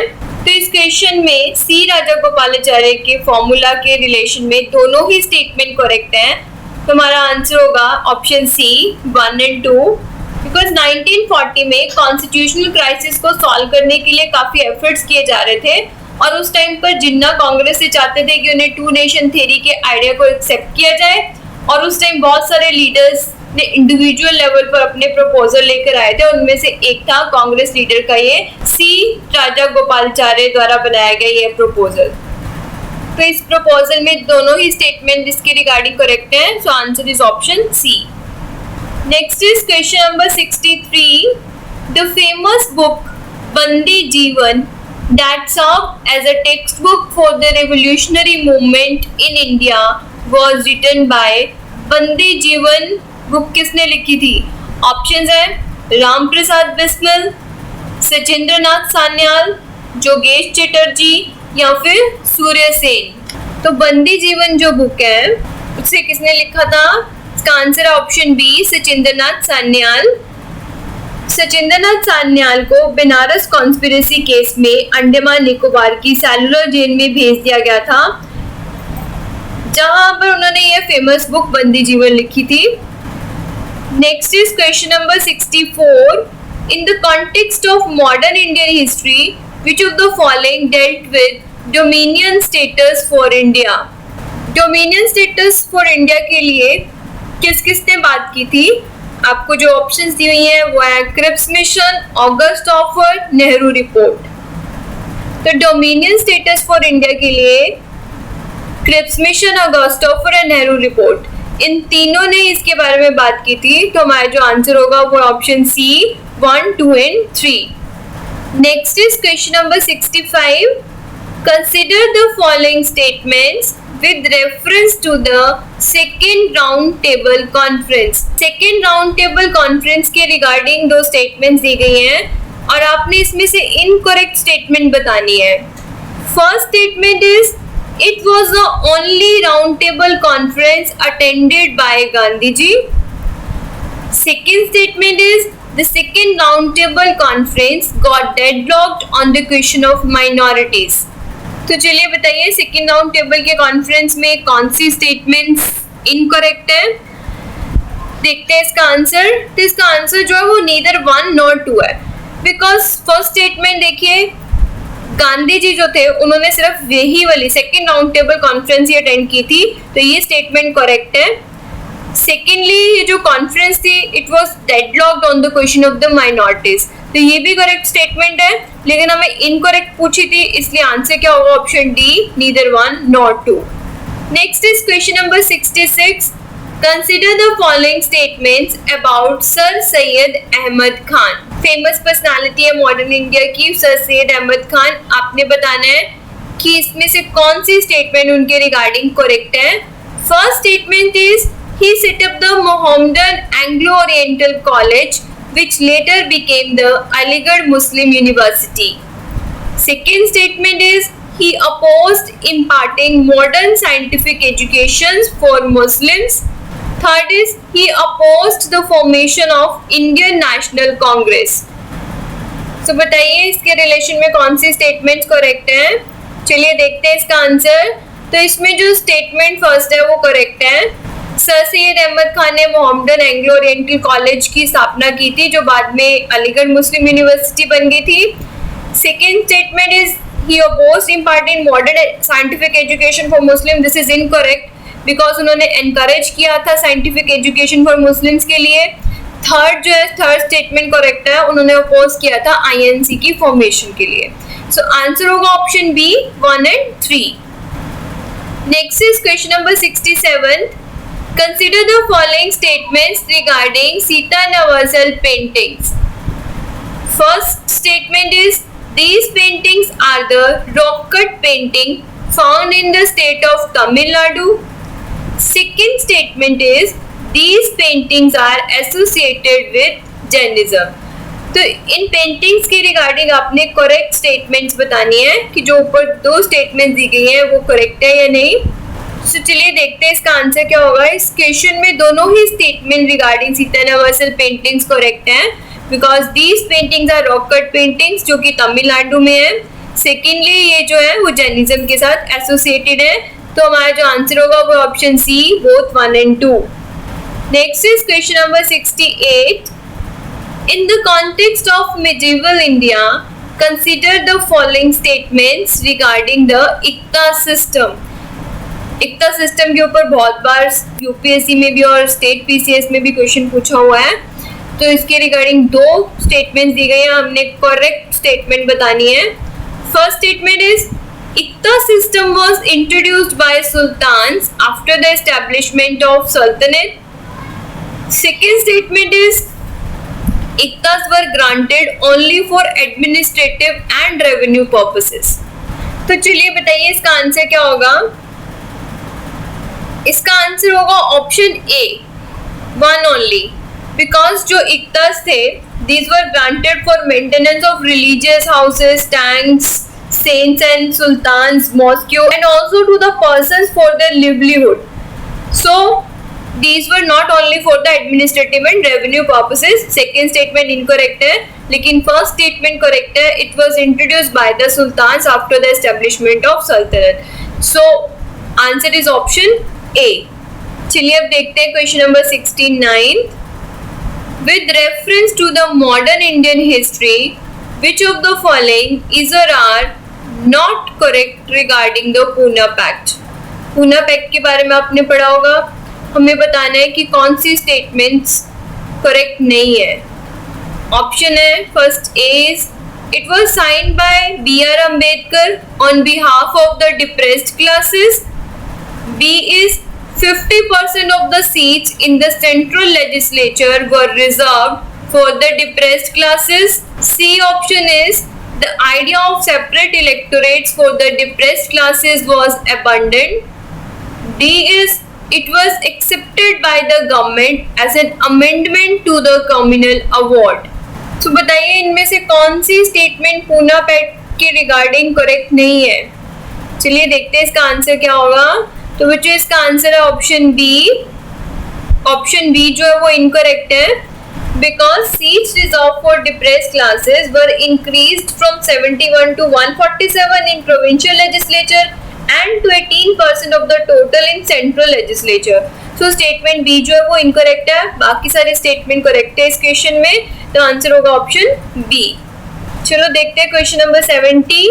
Consider the following pairs. One side पे कर्नेटिक वॉर्स दी हुई हैं और उसके साथ एसोसिएटेड बैटल्स के नेम्स लिखे हुए हैं. आपने बताना है कौन सी करेक्टली मैच्ड है. First is first Carnatic war, battle of Santhome. Second is second Carnatic War, Battle of Vandivash. Third Carnatic War, Battle of Ambur. तो इसका जो करेक्ट आंसर है वो है ऑप्शन सी, 1 only. बिकॉज जो सेकेंड Carnatic War है that is related with battle of Ambur and third Carnatic War जो है वो रिलेटेड है बैटल ऑफ वांडीवॉश. तो answer will be option C, 1 only. Next is question number 71. Consider the following pairs of space missions in news and their objectives. One side space missions दिए गए हैं और दूसरी साइड पे उनके objectives दिए गए हैं. तो आपको बताना है कौन से correctly matched हैं. First is Solo, Sun Observing Satellite. Second is Spectre RG, High Energy Astrophysics Space Observatory. Third is Hayabusa 2, asteroid sampling spacecraft. तो चलिए बताइए इसमें से कौन कौन से पेयर्स करेक्टली मैच्ड हैं. इसका आंसर जो है वो है ऑप्शन डी, 1, 2 and 3 बिकॉज तीनों पेयर्स जो है वो करेक्टली मैच्ड हैं. सोलो सन ऑब्जर्विंग सैटेलाइट है and it is a mission between NASA and the European Space Agency. Spectre RG is a Russian-German high-energy astrophysics space observatory and Hayabusa 2 is a Japanese mission to study asteroid Ryugu. तो तीनों ही options correctly matched है, तो हमारा answer है option D. Next is question number 72. The present definition of sustainable development was given by which of the following reports?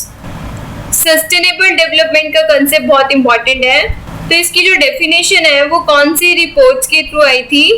Options है our common future, agenda 21, world climate report या none of these. तो इसका जो correct answer है वो है option A, our common future. Next is question number 73. Which of the following gases is or are not considered as greenhouse gases? 4 gases के names दिए गए हैं, आपको बताना है कौन सी ग्रीन हाउस गैसेस नहीं है. First is carbon monoxide, second is methane, third is water vapour, fourth is hydrogen. Choose the correct answer using the codes given below. तो बताइए कौन कौन सी ग्रीन हाउस गैसेज नहीं है. तो चलिए देखते हैं इसका आंसर क्या होगा. इस क्वेश्चन का आंसर है option C 1 and 4. Carbon monoxide and hydrogen जो है वो ग्रीन हाउस गैसेज नहीं है, जबकि carbon dioxide, methane, nitrous oxide, water vapour, chlorofluorocarbons, ये सारी क्या है? ग्रीन हाउस गैसेज है. तो इस क्वेश्चन का आंसर होगा option C. Next is question number 74. Which of the following governmental program is associated with reducing the content of black carbon in the atmosphere? तो बताइए कौन सा गवर्नमेंटल प्रोग्राम एसोसिएटेड है with reducing the content of black carbon in the atmosphere. Options है आपके पास project black, stop black carbon campaign, project Surya या फिर प्रोजेक्ट वाइट. तो इसका करेक्ट आंसर है option C, project Surya. Next is question number 75. Global trends report is published by World Health Organisation, United Nations conference on trade and Development, World Economic Forum या फिर United Nations high commissioner for refugees.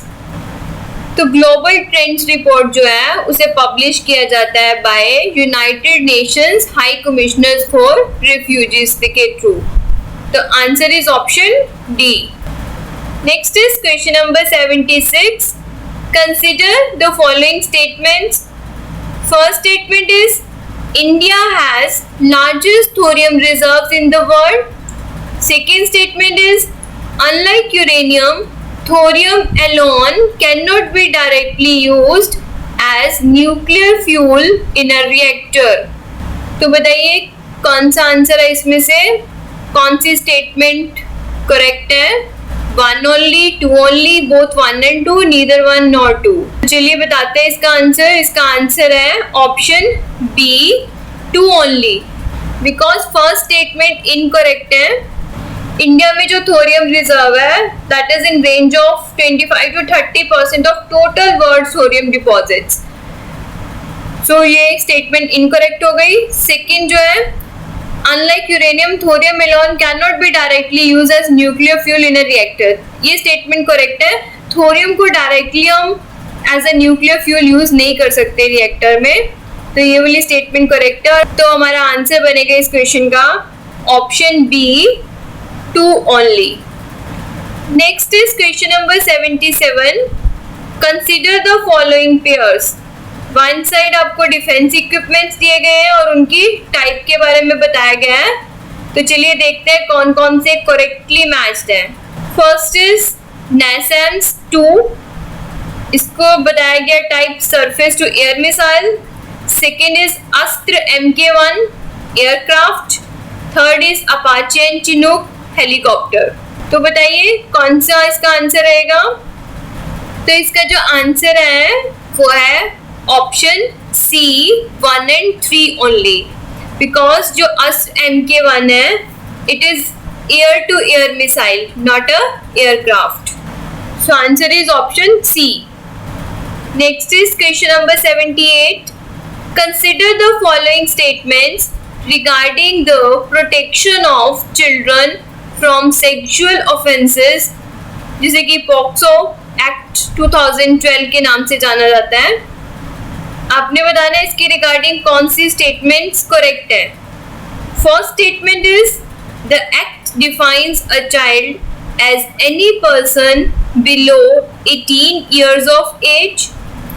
Second statement is it provides for the setting up of special courts by the state government in consultation with the Chief Justice of High Court. तो बताइए क्या होगा इस question का answer. दोनों statement को अच्छे से रीड कीजिए। तो चलिए हम बताते हैं इसका आंसर होगा बोथ 1 and 2। दोनों ही स्टेटमेंट्स करेक्ट है रिगार्डिंग पॉक्सो एक्ट। एक्ट में चाइल्ड को डिफाइन किया गया as any person below 18 years of age and also it provides for setting up of special courts by the state government in consultation with the Chief Justice of the High Court. So answer is option C. Next is question number 79. Nature Index 2020, which was recently released, is a database compiled by which of the following? Options है Center for Energy and Environment Markets, International Union for Conservation of Nature, Environment Institute या फिर Nature Research. So Nature Index जो है this is a database compiled by the Nature Research. So answer is option D. Next is question number 80. Which of the following has been designated as globally important agricultural heritage system from India? Globally important agricultural heritage systems बताने हैं आपने India में कौन कौन से हैं। A is Kuttanad below sea level farming system of Kerala. B is Koraput traditional agriculture of Odisha. C is Pampore saffron heritage of Kashmir. D is all of the above. तो बताइए क्या है इसका आंसर। कौन globally important agriculture heritage system के अंदर आते हैं? तो इसका जो आंसर है वो option D all of the above. ये तीनों ही डेजिग्नेट किए गए हैं as globally important agricultural heritage systems. Next is question number 81. Consider the following statements regarding Jeevan Pramaan. First statement is जीवन प्रमाण is a biometric enabled digital service for pensioners. Statement 2 is the facilities available to pensioners of central government only. Third statement is the digital life certificate facility is not available to remarried or re-employed pensioners. तो ये तीन statements regarding Jeevan प्रमाण दी गई हैं। आपको बताना है कौन कौन सी स्टेटमेंट करेक्ट है। तो वीडियो को पॉज करके देखिए कि कौन सी स्टेटमेंट करेक्ट है और अपना आंसर अपनी नोटबुक पे लिखिए। तो चलिए हम बताते हैं इसका आंसर क्या होगा। इसका आंसर जो है वो option B 1 and 3 only, because statement 2 जो है वो इनकरेक्ट है। Because this facility is available to pensioners of central government, state government and any other government organization. So हमारा जो आंसर है वो ऑप्शन बी 1 and 3, जिसमें कि जीवन प्रमाण जो है वो बायोमेट्रिक इनेबल्ड डिजिटल सर्विस है फॉर पेंशनर्स के लिए। Third is digital life certificate facility जो है वो अवेलेबल नहीं है टू रीमैरिड और री एम्प्लॉयड पेंशनर्स को। So answer is option B 1 and 3 only. Next is question number 82. Consider the following statements regarding Goods and Services Tax Council.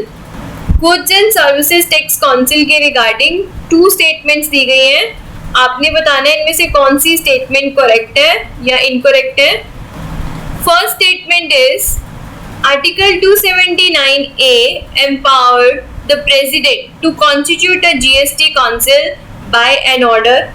Second, the Union Finance Minister acts as the ex-officio secretary to the council. तो बताइए कौन सी statement correct है इनमें से। चलिए इसका answer बताते हैं। इसका आंसर है ऑप्शन ए 1 ओनली, बिकॉज जो यूनियन रेवेन्यू सेक्रेटरी है that act as the ex officio secretary to the council, not the union finance minister. चलिए अब देखते हैं क्वेश्चन नंबर 83. आजादी ka Amrit Mahotsav is related to, options हैं स्वदेशी मूवमेंट, सॉल्ट सत्याग्रह, रॉल्ट सत्याग्रह या फिर खिलाफत मूवमेंट.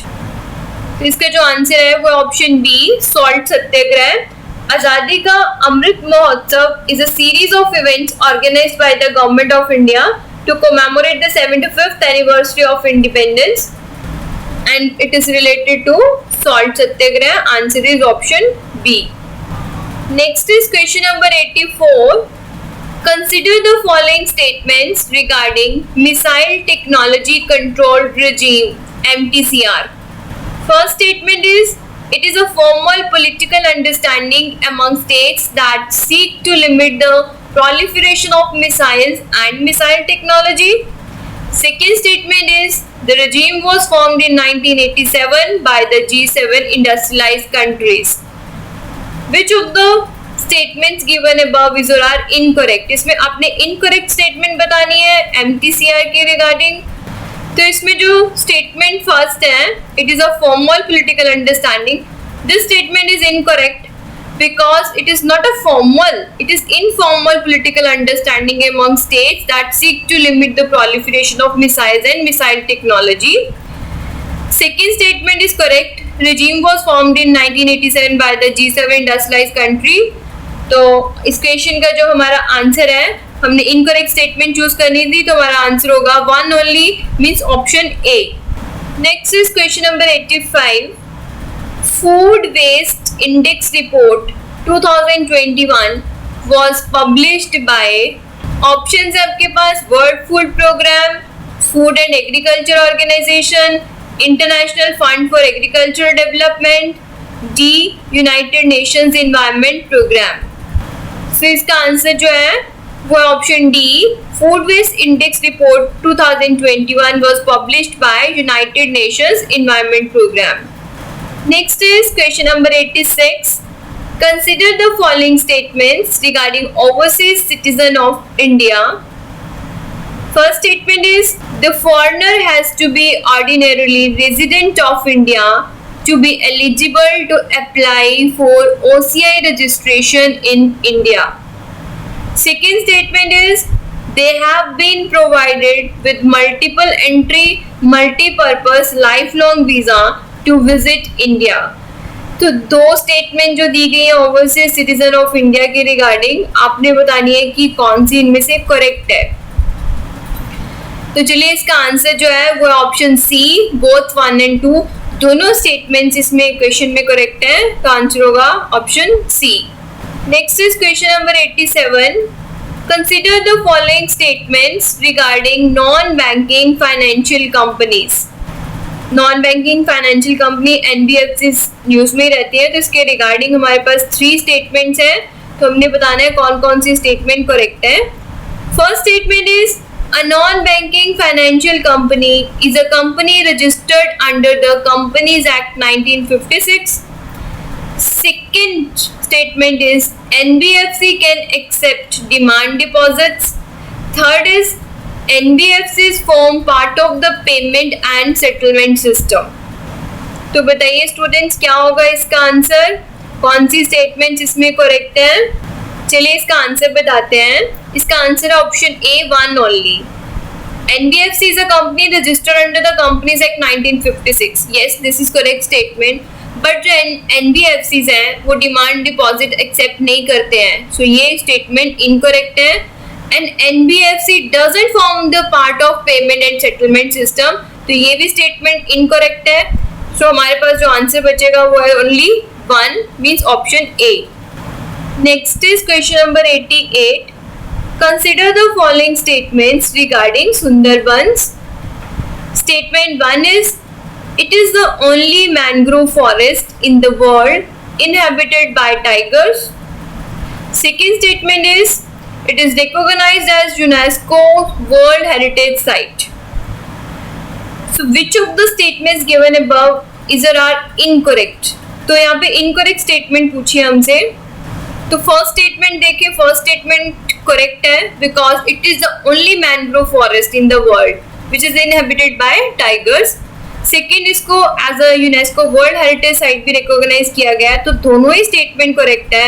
इसका मतलब इनकरेक्ट स्टेटमेंट कोई भी नहीं है. तो आंसर होगा हमारा option D, neither 1 nor 2. Next is question number 89. Consider the following statements regarding Asiatic golden cat. First statement is, it is found across eastern Nepal through northeastern India to Indonesia. Second statement is, it is listed as near threatened species by IUCN. तो हमने बताना है ये दोनों statements correct है या नहीं regarding Asian golden cat. तो इस क्वेश्चन में दोनों ही स्टेटमेंट्स करेक्ट हैं. एशियाटिक गोल्डन कैट जो है it is found across eastern Nepal through north eastern India to Indonesia and also it is listed as near threatened species by IUCN. तो answer रहेगा option C, both 1 and 2. Next is question number 90. Consider the following statements regarding the Environment Protection Act 1986. तो चलिए पढ़ते हैं. First statement is, the central government or any other person duly authorized is empowered to collect the samples of air, water, soil or other substances as evidence of the offences. Second statement is, the act debars the civil courts from having any jurisdiction where central government is looking into the issue. Which of the statement given above is or are correct? तो बताइए कौन कौन सी statement correct है. दोबारा से इसको अच्छे से रीड कीजिए. चलिए हम इसका आंसर देखते हैं. इसमें इस क्वेश्चन में एनवायरमेंट प्रोटेक्शन एक्ट 1986 के रिलेटेड ये दोनों ही स्टेटमेंट करेक्ट हैं. तो इसका आंसर होगा option C, both 1 and 2, because इस एक्ट के अकॉर्डिंग सेंट्रल गवर्नमेंट या फिर कोई भी पर्सन जो ड्यूली ऑथोराइज्ड है वो सैंपल्स कलेक्ट कर सकता है एयर, वाटर, सॉइल के और उसे एज अ एविडेंस पेश किया जा सकता है. सेकेंड स्टेटमेंट भी करेक्ट है. The act debars the civil courts from having any jurisdiction where central government is looking into the issue. So answer is option C, both 1 and 2. Next is question number 91. Which of the following Supreme Court judgments is related to restoration of wetlands in the country? Options है KM Chinnappa, B Jagpal Singh versus state of Punjab case, C justice Puttaswamy case, D MC Mehta case. So restoration of wetlands के साथ जो case related है that is Jagpal Singh versus state of Punjab. So option B is the answer. Next is question number 92. Which of the following statements regarding National Bamboo Mission is incorrect? आपने incorrect statement बतानी है इसमें से. Option A is, it is implemented by Ministry of Environment, Forest and Climate Change. Option B is, it is a central sector scheme with 100% funding coming from the central government. Option C is, it aims at holistic development of bamboo sector in terms of growth, enhances yields and scientific management and marketing. Option D is, it aims to generate employment opportunities especially for the unskilled laborers. तो इसमें से incorrect statement कौन सी है? इसमें से incorrect statement है option A. Because National Bamboo Mission, this is implemented by the Ministry of Agriculture, not the Ministry of Environment, Forest and Climate Change. So answer is option A and other statements are correct. Next is question number 93. Recently, BDO navigation satellite system constellation was successfully completed by which of the following country or countries? BDO navigation satellite system. Options हैं Japan, Taiwan, China या फिर Asian group. तो इसका correct answer option C, China. It is Chinese navigation system. Next is question number 94. Consider the following statements regarding the seabed 2030 project. Seabed 2030 project की बात हुई है, तो हमें 3 स्टेटमेंट्स दी गई है, हमने इसमें से करेक्ट स्टेटमेंट बतानी है। First statement is it is a collaborative project between the Nippon foundation of Japan and Journal Bathymetric Chart of the Oceans. Second statement is Journal Bathymetric Chart of the Oceans is the only intergovernmental organization with the mandate to map the entire ocean floor. Third is bathymetry is the measurement of the shape and depth of the ocean floor. तो बताइए इसके relation में कौन सी statements correct हैं? तो चलिए इस क्वेश्चन का आंसर देखते हैं। इस क्वेश्चन का आंसर है option D, all of the above. तीनों स्टेटमेंट्स रिगार्डिंग सीबेट 2030 प्रोजेक्ट क्या है, करेक्ट दी गई है। So answer will be option D. Next is question number 95। Which one of the following states was the first to develop the lichen park in India? Lichen park India में सबसे पहले कौन सी state में develop किया गया है? Options है आसाम, केरला, उत्तराखंड या फिर राजस्थान। तो इस क्वेश्चन का करेक्ट आंसर है option C, Uttarakhand. Munsiyari in Uttarakhand will host as the first ever lichen park in the world. So answer जो है इस क्वेश्चन का आंसर है option C, Uttarakhand. Next is question number 96। Consider the following statements regarding lithium ore reserves. First statement is India currently imports all its lithium needs. Second statement is the thermonuclear application makes lithium as prescribed substance under the Atomic Energy Act 1962. आपको बताना है कौन सी statement correct है regarding lithium और reserves. तो ये जो दोनों स्टेटमेंट्स दी गई हैं, ये दोनों ही स्टेटमेंट करेक्ट हैं, बिकॉज इंडिया करंटली जो है अपनी लिथियम नीड्स जो है इंपोर्ट करता है और इसे एज अ प्रिस्क्राइब्ड सब्सटेंस रखा गया है under the atomic energy act 1962। Therefore atomic minerals directorate for exploration and research जो है it can explore lithium in various geological domains of the country. So answer is option C, both 1 and 2। Next is question number 97। The protection of language, script and culture of minorities is provided under which of the following rights? Options है right against exploitation, right to freedom, cultural and educational rights या फिर right to freedom of religion। तो protection of language, script and culture of minorities जो है वो है under cultural and educational rights। तो answer is option C।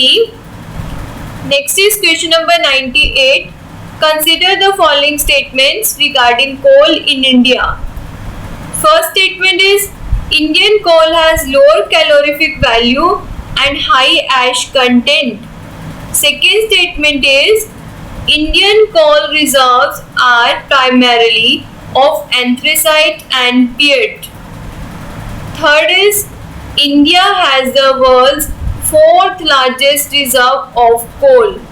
तो आपने इसमें से करेक्ट स्टेटमेंट बतानी है, तो स्टेटमेंट्स को अच्छे से रीड कीजिए और बताइए इसका आंसर क्या होगा। चलिए हम बताते हैं, इसका आंसर होगा option A, 1 only, because first statement तो करेक्ट है। इंडिया का जो कॉल है that has a lower calorific value and high ash content, लेकिन जो सेकेंड स्टेटमेंट है इंडियन कॉल रिजर्व जो है they are primarily of lignite and bituminous. Indian coal reserve जो है they are primarily of lignite and bituminous types, not the anthracite and peat. So ये option क्या है, इनकरेक्ट है। Third is India has the 5th biggest reserve of coal, not the 4th। So ये भी statement incorrect है, answer होगा option A, 1 only. Next is question number 99। Consider the following statements about Treaty on the Prohibition of Nuclear Weapons। 3 statements दी हुई हैं, तो आपको बतानी है कौन कौन सी स्टेटमेंट जिसमें से करेक्ट है। First statement is it is the first legally binding international agreement to comprehensively prohibit nuclear weapons. Second statement is It was passed in 1974 after India conducted its first nuclear test. Third statement is it was opened for signature at the United Nations in New York on 20 September 2017 and entered into force on 22 January 2021. तो पढ़िए अच्छे से इन statements को, बताइए कि answer क्या होगा इसका, करेक्ट कौन कौन सी हैं। चलिए हम देखते हैं इसका आंसर क्या होगा। फर्स्ट ऑप्शन जो है, it is the first legally binding international agreement to comprehensively prohibit nuclear weapons. This is correct. Third statement, it was opened for signature at the UN in New York on 20 September 2017 and entered into force on 22 January 2021. So ये भी correct statement है। लेकिन जो statement 2 है, this is incorrect. It was passed in 1974. ये incorrect statement है। तो हमारा आंसर होगा ऑप्शन C 1 and 3 only. इस ट्रीटी को न्यूकमैन ट्रीटी भी कहा जाता है, which came into force on 22 January 2021. ये एक लीगली बाइंडिंग ट्रीटी है। हॉन्डुरस की इस ट्रीटी को साइन करने के बाद ये ट्रीटी इफेक्ट में आई थी और टोटल 50 कंट्रीज ने रेटिफिकेशन इसमें जरूरी थी और ये ट्रीटी बाइंडिंग है only on those who are the signatories. इस टेस्ट का लास्ट क्वेश्चन, क्वेश्चन नंबर 100 देखते हैं हम। The blockchain technology could be very useful in which of the following fields? Blockchain technology बहुत ज़्यादा न्यूज़ में रहती है, तो आपने बताना है ये कौन कौन से फील्ड में यूजफुल है। First is ensuring good governance, second is for vehicle registration, third is financial inclusion, fourth is managing land records. तो बताइए इनमें से कौन कौन से ऑप्शन जो में 4 दी गई हैं वो करेक्ट हैं, कौन सी एप्लीकेशन है ब्लॉकचेन टेक्नोलॉजी की। तो चलिए हम बताते हैं, इसका आंसर है option D, all of the above. इन चारों में ही ब्लॉकचेन टेक्नोलॉजी काफ़ी यूजफुल है। ब्लॉकचेन टेक्नोलॉजी बेसिकली बेस्ड है डिसेंट्रलाइज्ड नेचर के ऊपर, and this technology ensures integrity of data and reduces incidents of fraud. So therefore this technology is useful in many fields. Like Andhra Pradesh government ने इस technology के basis पर land records manage करने के लिए यूज़ किया है, व्हीकल रजिस्ट्रेशन को स्ट्रीमलाइन करने के लिए किया है। सिमिलरली वेस्ट बंगाल गवर्नमेंट ने न्यू बॉर्न को बर्थ सर्टिफिकेट इशू करने के लिए इस टेक्नोलॉजी का यूज़ किया है। तो ऐसी बहुत सी इसकी एग्जांपल्स हैं। तो इस क्वेश्चन में इसका जो आंसर है वो option D, all of the above. तो डियर एस्पायरेंट्स, आज का हमारा फुल लेंथ टेस्ट वीडियो यहीं पे फिनिश होता है, लेकिन आप अपना स्कोर कमेंट बॉक्स में ज़रूर लिख के बताइएगा और दिल लगाकर पढ़ते रहिए। All the best.